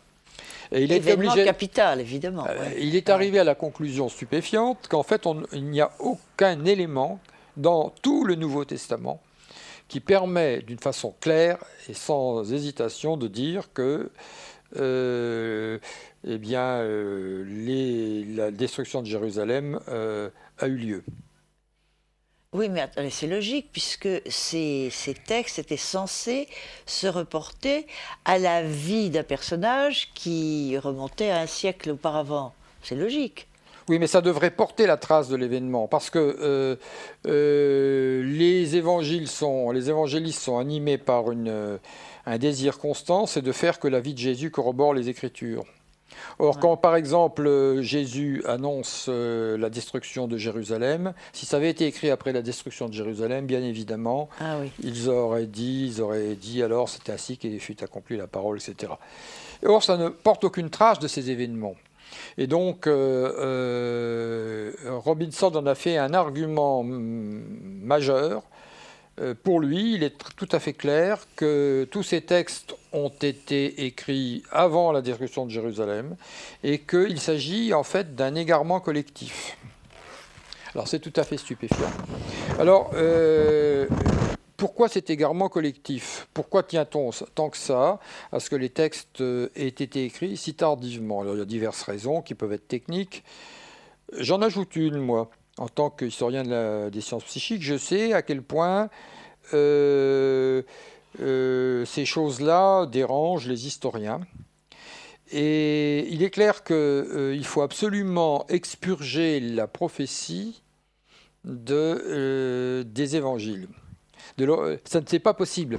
Donc, à partir de là, eh bien, ils se sont débrouillés pour le renvoyer le plus tard possible, pour comment dire, pouvoir affirmer que ce sont des prophéties qui ont été écrites après l'événement. Vaticinum ex eventu, comme disent les latins, les romains. Ouais. Donc, en fait, la clé de cet aveuglement, enfin, ce qu'on peut tenir pour un aveuglement si on admet la datation de Robinson, c'est justement la peur des miracles. À partir de là, ça devient... Déjà, oui. Oui, parce que ça n'est pas que des considérations techniques, ça met en jeu toute la conception du christianisme. Si les grands miracles, comme la résurrection de Lazare, et puis ensuite évidemment la résurrection, si ces grands miracles ont été écrits au début du IIe siècle, il est évident que tout ce sur quoi repose la foi chrétienne, ce sont des fictions. Oui. C'est tout simplement. C'est même capital. C'est absolument capital. Ouais. Et donc, j'ai lu à mon tour, une fois que j'ai lu Robinson, je me suis dit, je vais lire maintenant tout ce que je vais trouver avec une question, en tiennent-ils compte? Est-ce mentionné? Et alors, il y a un philosophe français tout à fait remarquable qui s'est engouffré dans ses thèses et qui en a fait son cheval de bataille, c'est Claude Tresmontant, qui a écrit un livre absolument extraordinaire qui s'appelle Le Christ hébreu. Christ hébreu, oui, voilà. C'est super. Oui. Qui montre d'abord cela, il reprend les thèses de... Il reprend les thèses de Robinson, mais il y ajoute encore quelque chose. Il s'est formé à l'hébreu jusqu'à devenir un spécialiste reconnu de ce domaine, au point que le grand rabbin Citruc a dit « Nous autres juifs savons de l'hébreu, mais lui, Tresmontant, c'est paraît-il ce qu'il a prononcé sur sa tombe le jour de sa mort, il savait l'hébreu ». Et donc, Tresmontant a traduit les 4 évangiles et l'Apocalypse, mais en traduisant mot à mot au ras du texte de manière à faire saillir plutôt le substrat hébreu. Et ce qu'il démontre, c'est pas qu'il y a des mots d'hébreu qui se promènent un peu partout, ce qui n'aurait rien d'étonnant, c'est que la structure des phrases est bien de l'hébreu. Ah oui, alors qu'on voulait absolument nous laisser entendre que les textes avaient été écrits en grec. En grec. Alors pourquoi en grec? Pourquoi, par exemple, Mordilla et Prieur, qui ont fait un livre qui a eu un grand succès il y a une dizaine d'années. Après une série. Jésus après Jésus, ouais. Voilà. Où justement, ils reprennent toutes ces thèses à leur compte. C'est vraiment une polémique contre la religion chrétienne, c'est clair. Hein. Et donc, eh bien,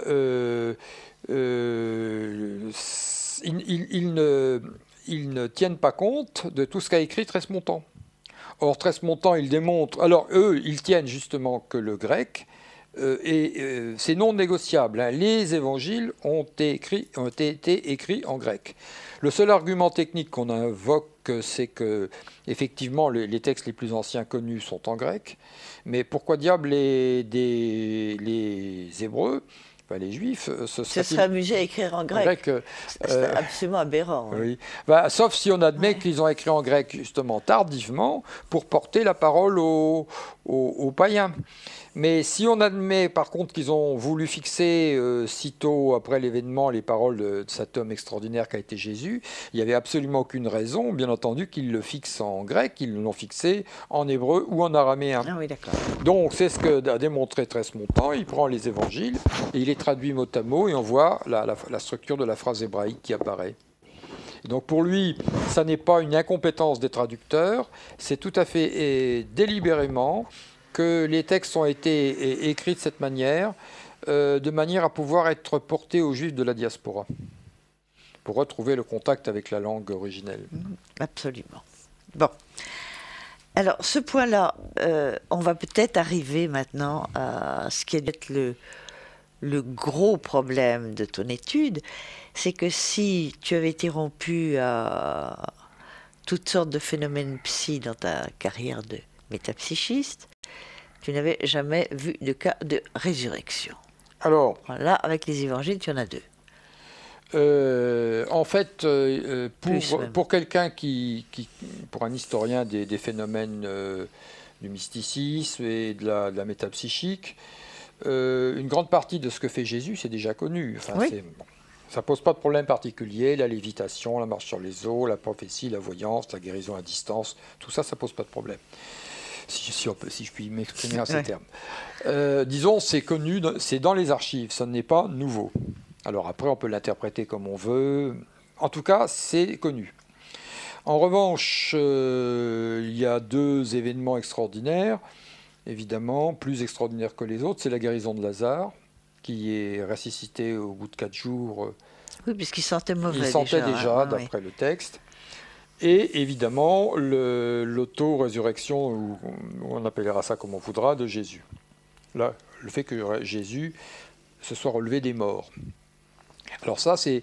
Évidemment, il y a des récits, des histoires de résurrection dans d'autres textes. Il ne faut pas imaginer que ce soit absolument nouveau. Sconfield en montre. Il montre que dans le bassin méditerranéen, dans le monde païen, il y avait une croyance dans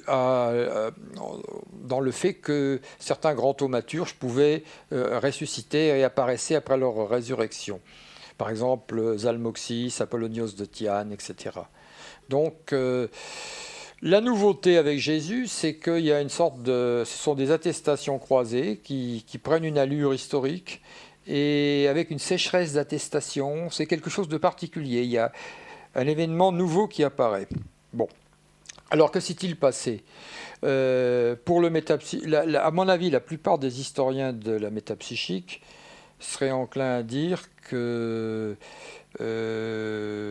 bien, la résurrection, c'est un ajout. La résurrection de Lazare, celle de Jésus, c'est des événements qui ont été ajoutés après coup.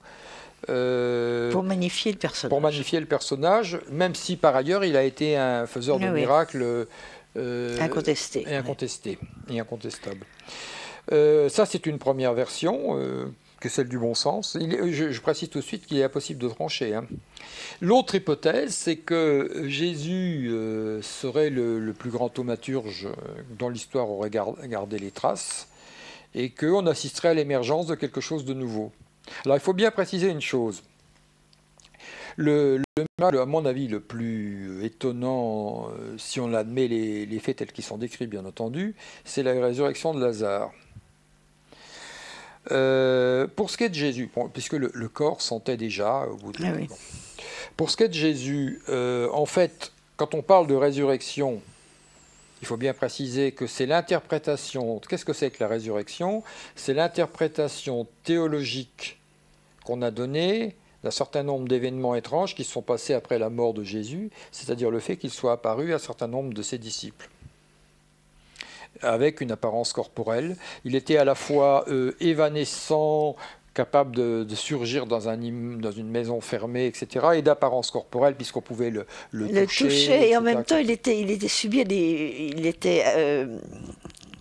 enfin, il y avait des phénomènes de morphing avec ces apparitions. C'était pas un corps comme ses disciples avaient l'habitude de le connaître, puisque certains même, quelquefois, ne l'ont pas reconnu. Il le reconnaît. Donc, il se passe autour de Jésus, enfin autour du tombeau, si on peut dire, dans les jours qui suivent, des événements étranges. C'est le moins qu'on puisse dire. C'est le moins qu'on puisse dire. Alors, il faut bien distinguer les apparitions telles que celles qui ont déclenché la conviction des disciples, ne sont pas pour les métapsychistes des événements particulièrement inédits. Les apparitions, par exemple, ou plutôt la réapparition de Marie-Yvonne Aimée de Malestroit sous l'occupation, alors qu'elle était en train d'être torturée par la Gestapo, dans les caves de la Gestapo, et que d'un seul coup elle se retrouve dans le pied-à-terre de sa congrégation près de la gare de Montparnasse, c'est un des sommets de l'étrange de tous les temps. Il faut quand même peut-être rappeler rapidement l'histoire. Oui, vas-y. Donc elle était dans la résistance et elle est arrêtée par la Gestapo, alors qu'elle se trouvait à Paris. Immédiatement, un de ses amis qui fait partie probablement du réseau, le père Labutte, reçoit un télégramme codé en Bretagne. Il arrive, il prend le premier train, il arrive vers la gare de Lyon, il prend le métro, et à ce moment-là, il voit Marie-Yvonne Aimée de Malestroit qui monte dans le métro et qui s'assoit à côté de lui. Alors elle est échevelée, elle est habillée en civil, elle a un chapeau, des bottes en caoutchouc parce que c'est l'hiver, il y a de la neige, le visage tuméfié. Elle lui dit « Mais qu'est-ce que tu fais là ?» Elle lui répond « Je ne suis pas là en fait, je suis en train d'être torturée par la Gestapo. » Elle a les yeux exorbités. Il l'a déjà vue dans des cas de duplication. Bilocation. Bilocation, voilà. Il a déjà été témoin de bilocation. Il la touche pour s'assurer qu'elle est bien là.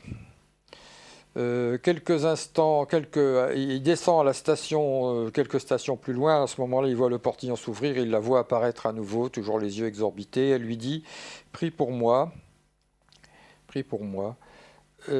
parce que ils vont m'emmener cette nuit. On va partir en déportation. » Et puis elle disparaît.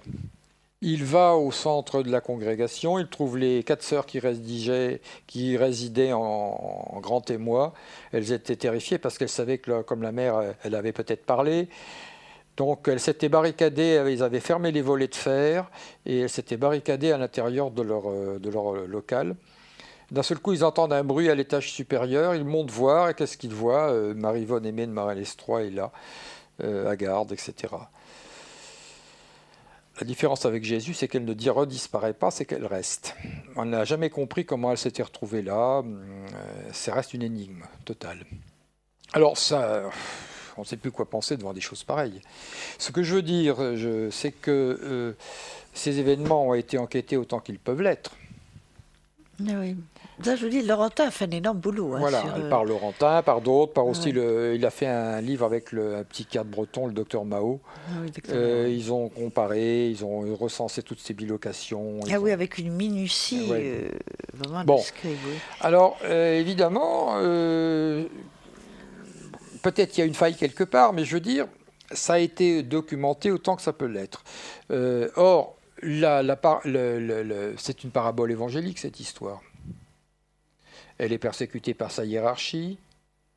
Tous les points se renvoient à l'évangile. Elle est persécutée par sa hiérarchie et par l'occupant allemand. Elle a le visage tuméfié. Elle apparaît à un de ses disciples. Elle surgit, c'est comme Jésus lorsqu'il apparaît dans le Cénacle, où les disciples s'étaient renfermés par peur des Juifs. Là, c'est par peur de la Gestapo. C'est dit dans le texte, par peur de la Gestapo. Donc, mon raisonnement, c'est que si des faits sont possibles comme ça aujourd'hui, qui sont évidemment c'est d'une plus haute étrangeté que les phénomènes étudiés par les parapsychologues. Oui, il faut bien préciser. Sûr, il y a une sorte d'escalade dans l'étrangeté. Il y a un crescendo extraordinaire. Voilà. Oui. Mais enfin, ça donne une base pour éclairer ce qui a pu se produire, c'est-à-dire des événements étranges comme ça, que les Juifs n'attendaient pas sous cette forme. et qui ont déclenché, à mon avis, une foi qui Une adhésion voilà, qui devait extraordinaire. couver Il y a déjà. il y a de quoi être galvanisé quand Voilà. même. Hein. Et je pense que l'histoire de Malestroit, c'est peut-être une clé pour comprendre ce qui a pu se passer, au moins pour une analogie. Hein. Alors, l'obstacle à ce type de comparaison, je le connais, parce que j'imagine j'ai imaginé d'avance qu'on allait me répondre. C'est que oui, mais c'est bien, c'est joli tout ça, mais on ne peut pas éclairer le supérieur par l'inférieur. C'est-à-dire que là, Jésus éclaire la vie des mystiques, il leur sert de modèle, mais les mystiques ne peuvent pas éclairer Jésus. Bien sûr, oui. Et ma démarche, c'est l'idée qu'on peut faire les deux. Aller-retour. Et dans l'histoire des sciences, on observe bien des cas où si le supérieur peut éclairer l'inférieur et l'inférieur peut éclairer le supérieur. Je veux dire, par exemple, si on trouve de la vie sur Mars, ça changera complètement notre vision du monde. Du moins, ça la confirmera, une des plus grandes hypothèses de l'histoire des sciences. Et ça changera notre perception de la réalité. Et ce n'est que ça ne serait que même si on ne trouve que des virus. Oui, mais bien sûr. Des amibes, enfin. Des amibes, ce qu'on voudra, de vivant. Oui. Voilà. Bien, donc, pour résumer, je conçois un peu comme une sorte d'escalade, pour résumer pour nos auditeurs, parce qu'on va peut-être laisser maintenant la parole s'il y a des gens qui veulent nous poser des questions. J'imagine une escalade en trois niveaux. Il y a d'abord les thaumaturges laïcs, c'est-à-dire ceux qui acceptent qu'ils n'ont pas de croyance religieuse particulière et qui éventuellement acceptent l'épreuve du laboratoire. Alors c'est par exemple l'anglais Home, hein, c'est le polonais Kluski, ça c'est la métapsychique. Guzik aussi. Voilà, Guzik, etc. Là-dessus, on a des certitudes, des quasi-certitudes. Ensuite, il y a les... Je dis par exemple, pour les auditeurs qui ne voient pas ce que c'est, par exemple, pour les empreintes de mains invisibles dans le plâtre, les ectoplasmes. Hein. Les empreintes ont été prises dans le plâtre. Avec Kluski. Kluski, oui. Donc le plus étonnant des médiums du XXe siècle, c'est un Polonais qui s'appelle Kluski. Enfin, c'était un pseudonyme. Hein. Il s'appelait... enfin, j'arrive pas à prononcer son nom. Bon, très bien, ça va très bien. Oui. Et, je précise que les boulages qui ont été faites de ces mains ectoplasmiques sont un mystère total parce que elles ont la taille d'une main d'enfant, mais une conformité de main d'adulte. Et en plus, vous pouvez faire un gant de plâtre quand vous mettez votre main comme ça, mais avec un point fermé, vous ne pouvez pas le retirer. Alors, tout est très compliqué. Compte tenu des conditions de l'expérience, soit tout le monde était dans le coup, oui. Ah oui. Soit c'est impossible. Et dans l'histoire de Malestroit, c'est pareil. Soit toute l'agrégation, décidément. Toute l'agrégation. La congrégation. toute la congrégation était complice pour raconter un bobard extraordinaire relatif au retour de la mère supérieure. Il ne faut pas oublier qu'il y a eu l'enquête de l'avocat du diable. Enfin, c'était très compliqué quand même. Hein. Finalement, on n'a pas trouvé d'éléments qui permettent de juger que c'était un trucage. Mm-hmm. Bon, donc, oui. Je reviens donc à cette espèce d'escalade. Le deuxième niveau, ce sont les thaumaturges religieux, c'est-à-dire des gens pour qui l'épreuve du laboratoire ne peut pas avoir de sens, parce que pour eux, on ne prouve pas un miracle comme un événement, enfin, c'est insensé, impensable pour eux. Et qui produisent des phénomènes qui, quoique étant de même nature que les premiers, sont en général d'une beaucoup plus grande richesse symbolique.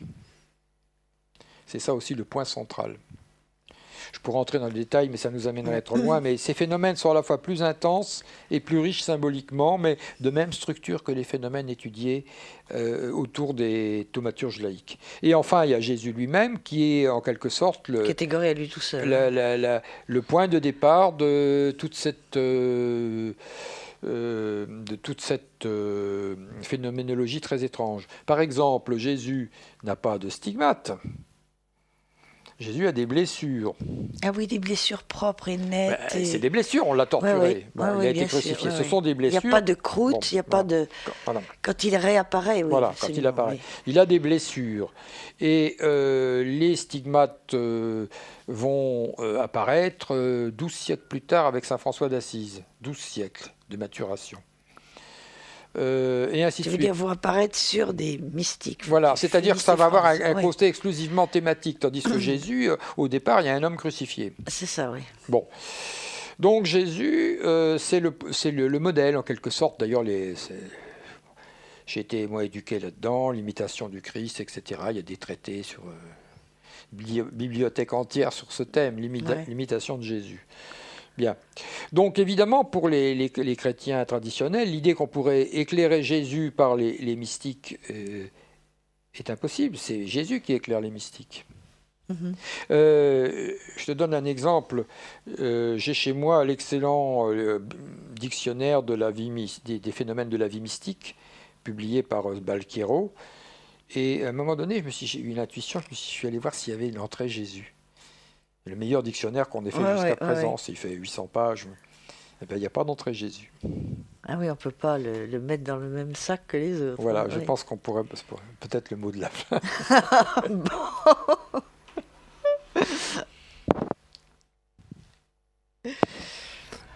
Nous avons notre premier auditeur en ligne. Est-ce que vous souhaitez le prendre tout de suite ou faire une petite pause musicale avant ? On fait une petite pause. Une petite pause ? Comme ça, il prépare sa question et on le prend tout de suite. Très bien.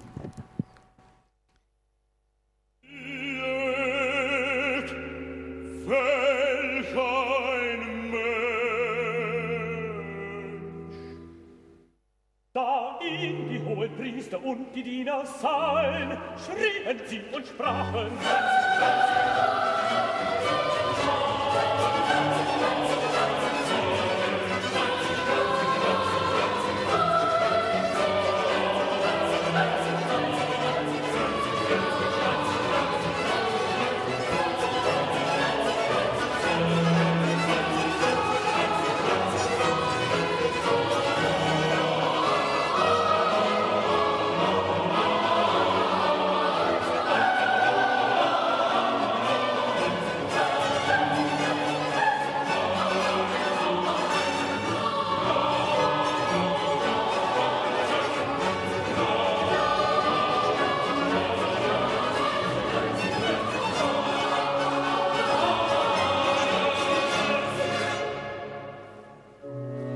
Pilatus sprach zu ihnen: Nehmet ihn hin und kreuziget ihn, denn ich finde keine Schuld an ihm. Die Juden antworteten ihm: Wir haben ein Gesetz, und nach dem Gesetz von der Stern wir alle ein Gesetz, und nach dem Gesetz von der Stern.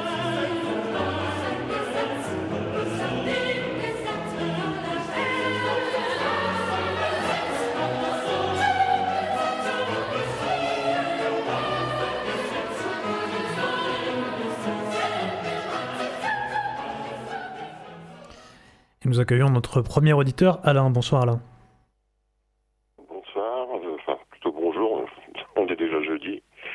Bonjour madame, bonjour monsieur. Bonjour. Bonjour. Pour en revenir à... Enfin, je suis désolé monsieur, je n'ai pas lu votre livre. En fait, on devrait toujours... C'est normal. Non, il vient de sortir. Il vient de sortir, alors vous avez toutes les excuses. D'accord. Mais bon, j'ai tellement de livres à lire que je crois que j'aurais des soucis avec maman. Oui. Bon, enfin bref. Donc, je voulais vous dire que, à propos de la thaumaturgie, notamment celle qui est de l'époque du Christ, on appelait fils de Dieu, enfin j'ai lu ça dans une revue, un bouquin, je ne sais plus exactement, on appelait fils de Dieu tous ces types, d'ailleurs peut-être même des femmes, qui avaient tous ces pouvoirs de guérison. Donc le mot fils de Dieu ne désigne pas uniquement, ne désignerait pas uniquement le Christ. Alors je me demande si finalement Jésus n'a pas bénéficié dans un contexte particulier, historique, une sorte de promotion. Peut-être que on l'a utilisé pour, enfin je sais pas, les pharisiens, je crois bien que ceux l'auraient utilisé pour peut-être se débarrasser de manière habile de l'emprise de Rome. Enfin voilà, c'est une remarque, enfin plutôt une remarque qu'une question. Voilà. Oui, alors le terme de fils de Dieu, d'abord, il faut rappeler que Jésus ne l'emploie pratiquement pas pour lui, hein, il se désigne comme le fils de l'homme en général. C'est très peu utilisé dans les évangiles. Et en fait, surtout les juifs, on fait remarquer que chez les juifs, ça a de multiples sens. Donc ça peut signifier Israël, le peuple d'Israël est fils de Dieu, le Messie est fils de Dieu, vous voyez. Et le Messie, un des critères pour être reconnu comme tel, c'est justement d'exhiber certains pouvoirs, vous voyez. Donc ça recouvre ce que vous disiez. En fait, quant à l'idée que les pharisiens auraient utilisé Jésus pour se débarrasser des Romains, enfin, ce que nous montrent les textes, c'est que les gens avaient parfaitement conscience, enfin du moins les gens qui avaient de l'éducation, de la culture, se rendaient parfaitement compte que ça serait suicidaire, étant donné la puissance de l'armée romaine. Toute révolte n'avait aucune chance d'aboutir. Oui.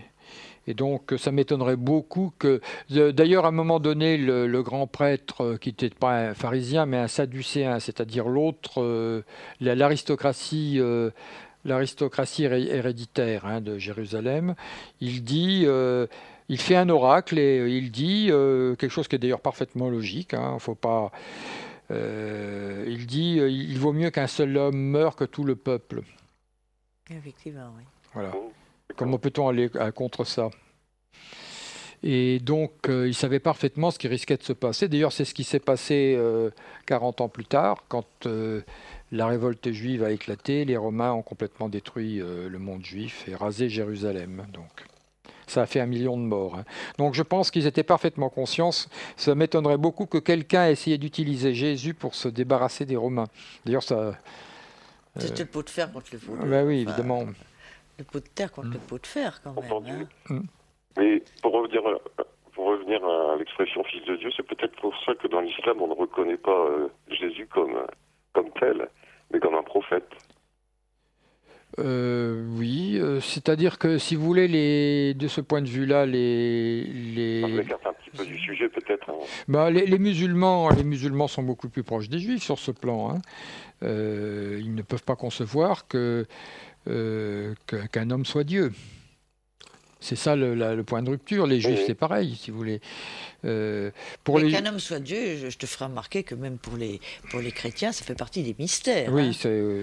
Alors un mystère, par définition, c'est difficile à concevoir. C'est la fameuse double nature de Jésus, pleinement homme et pleinement Dieu, définie par un concile. Par quelques bouts qu'on prenne la question, c'est absolument impossible à penser. On devient fou quand on essaie de penser ça.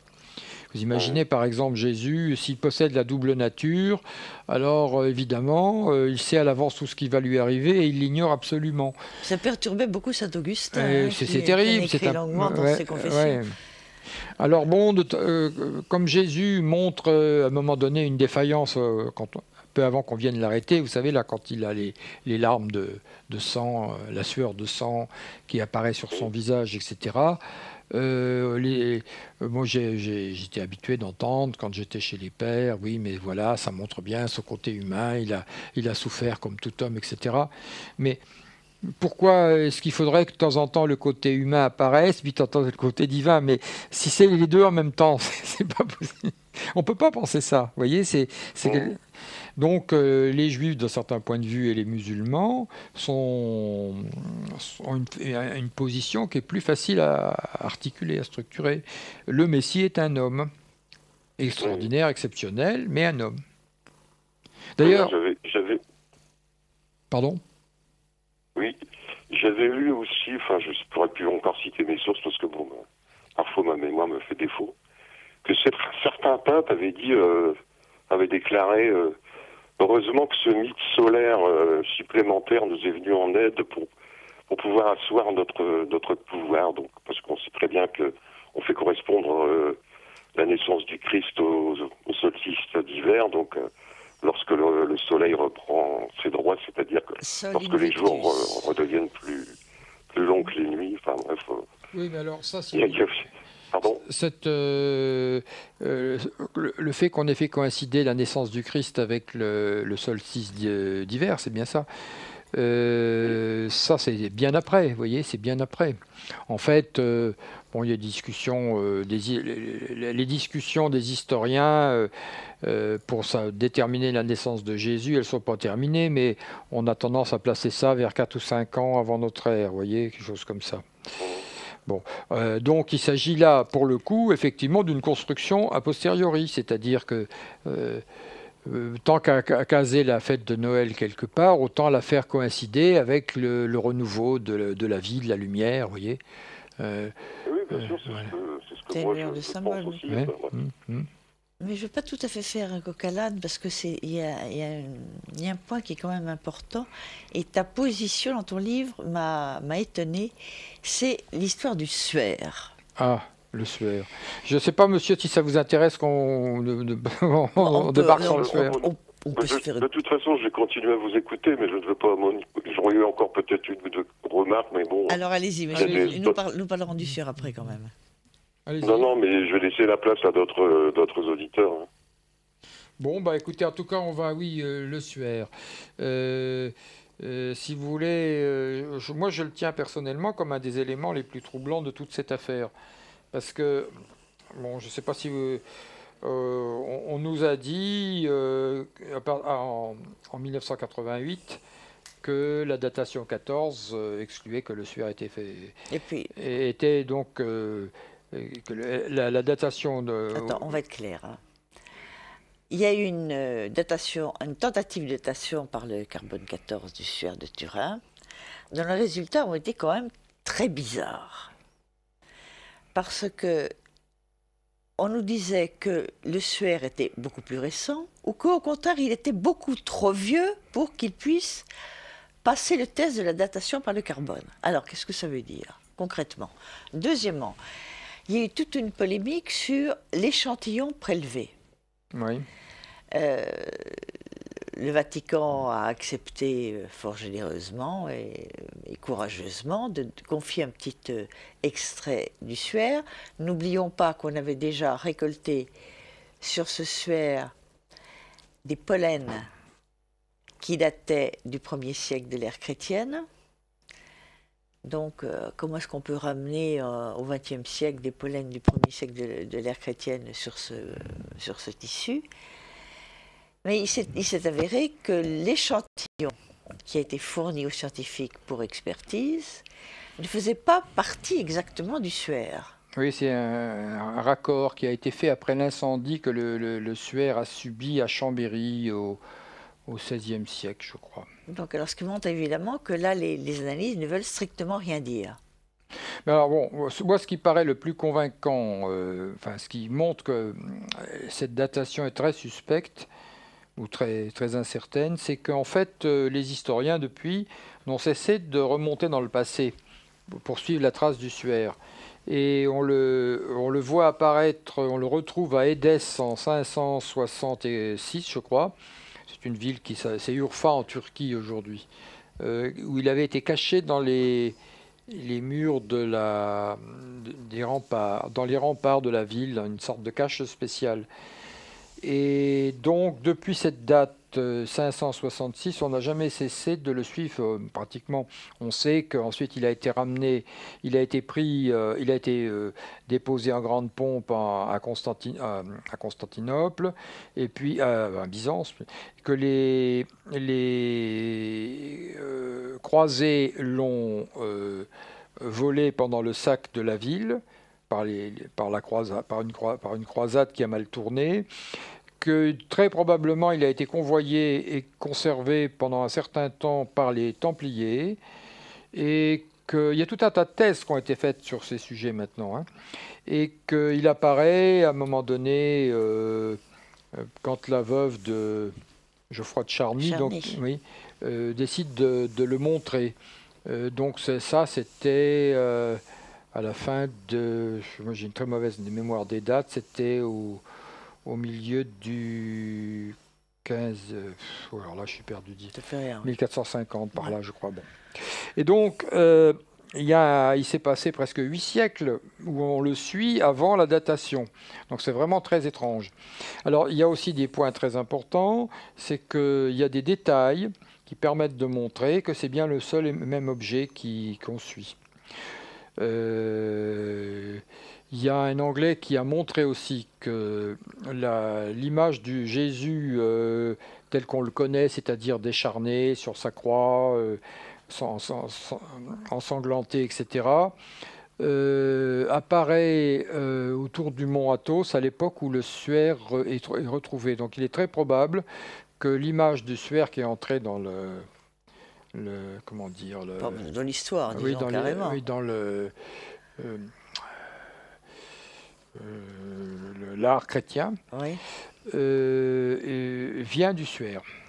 Alors, donc, ça veut dire que si le suaire est un faux, il a fallu qu'il soit fabriqué avant 566, que les gens qui l'ont fabriqué aient eu à leur disposition un métier à tisser qui permettent, comme les Juifs en avaient au temps de Jésus, tout ça, ça a été démontré. Hein.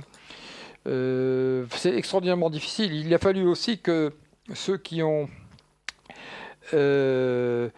fait le faux, si on suppose que c'est un faux, sachent mieux que leurs contemporains, sachent ce que ne savaient pas leurs contemporains. C'est-à-dire qu'on ne peut pas suspendre un homme en le clouant dans la paume des mains, mais par le poignet.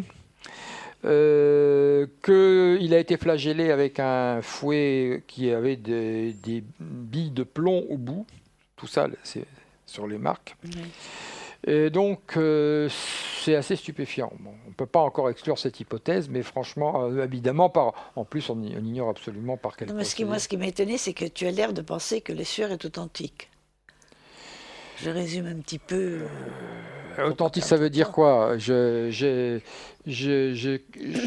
considère comme une hypothèse, on va dire ça comme ça, comme une hypothèse intéressante, raisonnable, recevable, oui. Qu'il a enveloppé le corps de Jésus. Voilà, c'est ça, c'est ce que je voulais t'entendre dire. Voilà. Non. Parce que, tout simplement, il porte la marque d'un homme qui a subi un supplice hors norme. C'est-à-dire, Jésus a été couronné d'une couronne d'épines. Il a reçu un nombre de coups de fouet beaucoup plus grand que la loi romaine ne l'exigeait. On ne lui a pas cassé les deux jambes et il a reçu un coup de lance par le côté droit. Donc l'accumulation de tous ces détails fait que finalement, dans l'histoire, on ne connaît qu'un seul supplicié qui a subi ça. Donc soit c'est le linge qui a enveloppé Jésus, soit c'est une fabrication dont on ignore l'origine, mais qui colle à ce que disent les évangiles. Et si c'est vrai, ça montre que les évangiles contiennent de l'histoire, ils ne sont pas seulement des récits symboliques pour galvaniser la foi. Oui. Oui. Bon.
würde die Schrift, die da saget, sie haben meine Kleider unter sich geteilt und haben über meinen Rock das Los geworfen.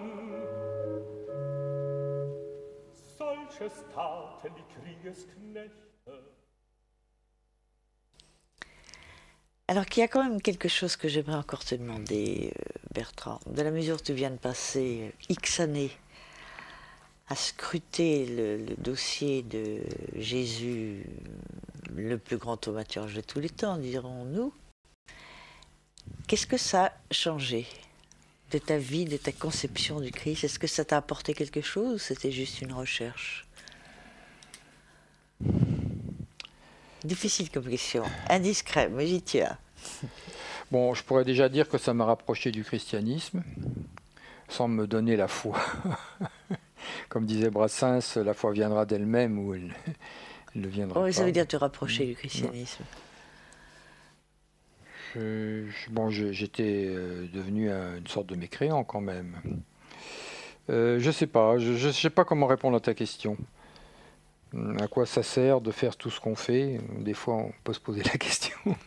C'est curieux parce que la semaine dernière, sur ce même tabouret où tu es assis, j'étais avec Philippe Solal, tu sais, qui est un de l'ancien de la nouvelle ufologie. Oui, je le connais.